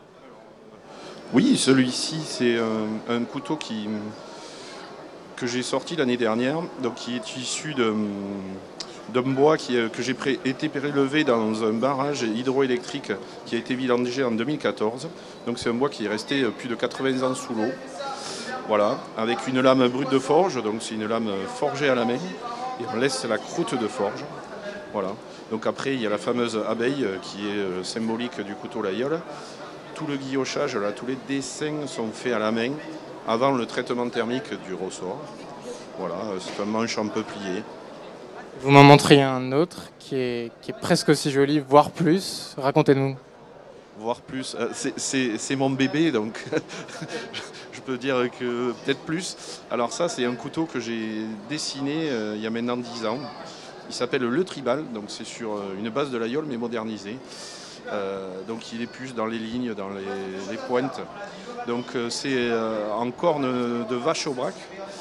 On est en train de relancer un peu la filière vache au braque parce qu'elle avait quasiment disparu. Voilà, un peu, donc une meilleure prise en main.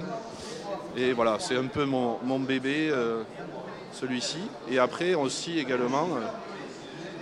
Alors excusez-moi Jérémy, je vais simplement vous demander de bien mettre le micro, voilà, parce qu'on n'entend pas trop, donc merci. Donc celui-ci c'est un couteau en corne de vache, en anse de vache au braque que j'ai fait spécifiquement pour les bœufs fermiers au braque. Voilà. Et donc, est-ce que vous arrivez à établir un espèce d'acheteur type? C'est principalement des passionnés? Alors, pas forcément des passionnés. C'est des gens qui aiment les belles pièces, les beaux couteaux. Un beau couteau, c'est agréable pour manger. Quand on va dans un restaurant et que les couteaux ne coupent pas, par exemple. Donc il y a des gens qui aiment bien se balader avec leur couteau. Voilà, travailler avec leur couteau, parce que à l'origine, c'était un couteau de berger. Bon, il s'est un peu embourgeoisé. Mais voilà, ça reste quand même un couteau utilitaire. Jérémy, on va devoir vous couper, mais je vois que vous avez des très très beaux couteaux ici. Juste une question, est-ce qu'on peut vous retrouver quelque part au Salon de l'Agriculture? Dans quel hall? Donc moi je suis dans le hall 2-1. Hall 2-1, ok. Et le stand B14. Eh bien écoutez, c'est noté. Lucas, on ira voir, je pense, ces très beaux couteaux qui sont vraiment très très bien sculptés. Moi j'admire vraiment ce travail, je trouve vraiment magnifique vos couteaux, donc merci beaucoup monsieur, merci Jérémy Richalet. Merci à vous.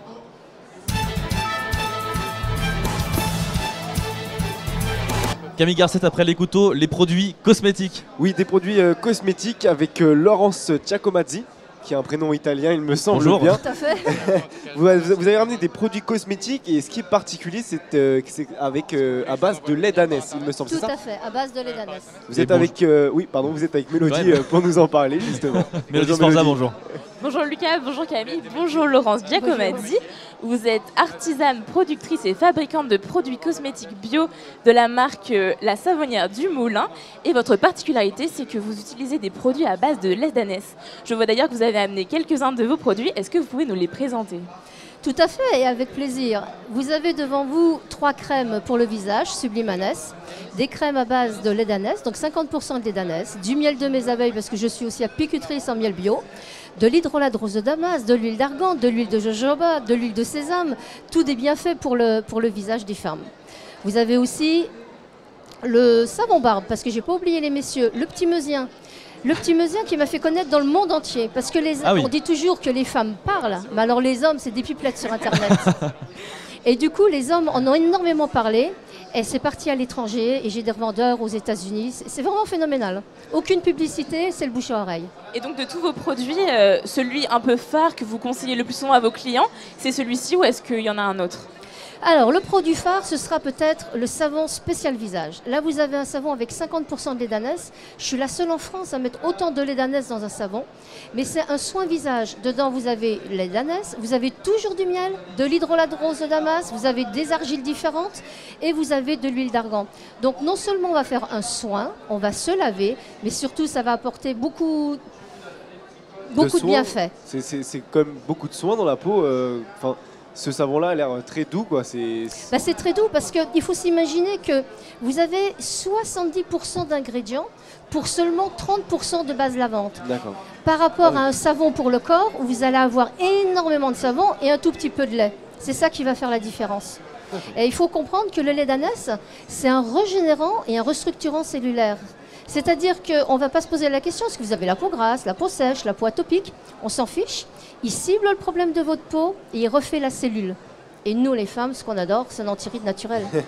Et justement, j'allais vous demander pourquoi avoir choisi donc le lait d'ânesse ou pas plutôt, par exemple, le lait de jument qui est également utilisé dans certains cosmétiques. Alors, le lait d'ânesse, il va soigner. On prend un exemple.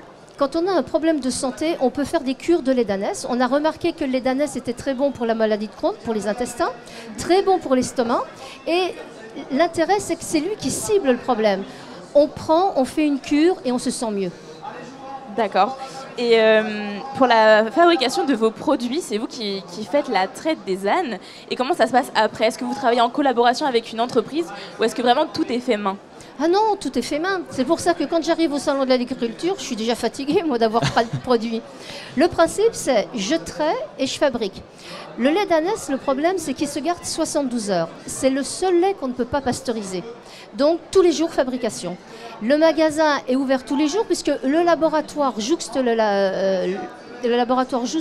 magasin. Tout à fait.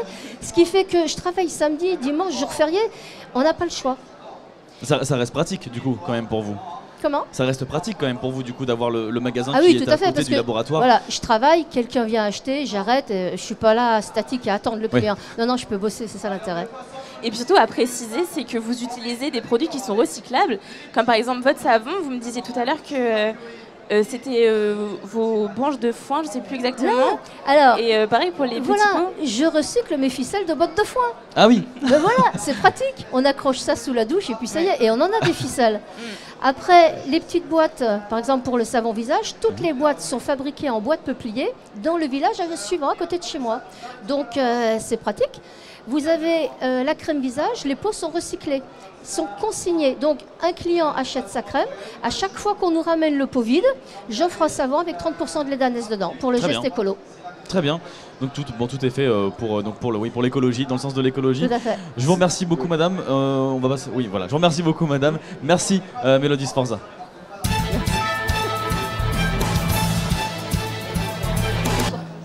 On fait donc, c'est déjà la fin, hein, Camille Garcette de Traverchamp. Juste avant de terminer quand même, on est avec Bastien Cochet. Bonjour Bastien. Rebonjour. On fait un petit récapitulatif de ce qui va se passer aujourd'hui au salon.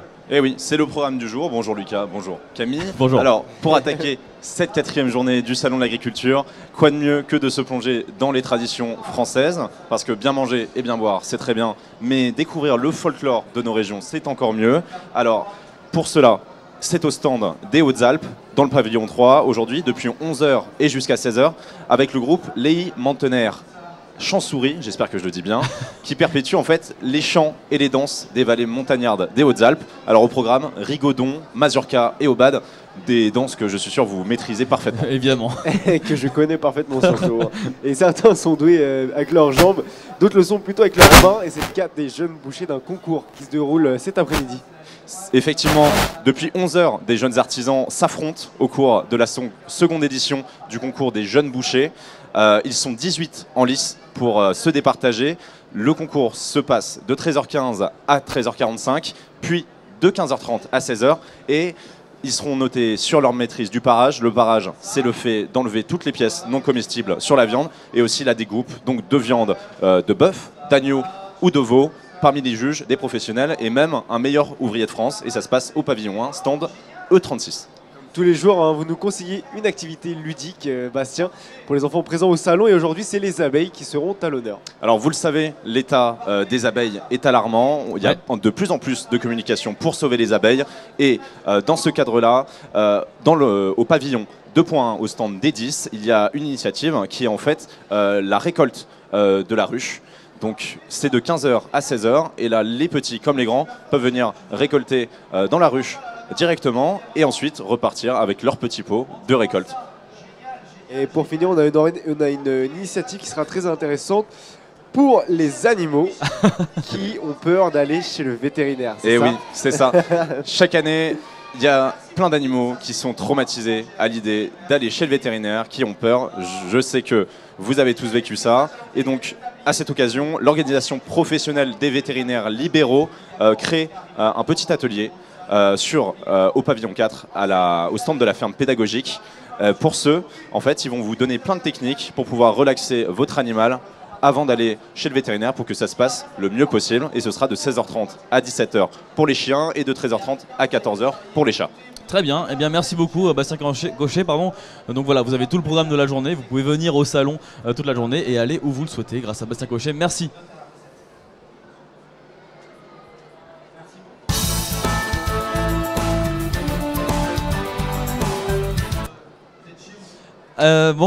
C'est déjà terminé.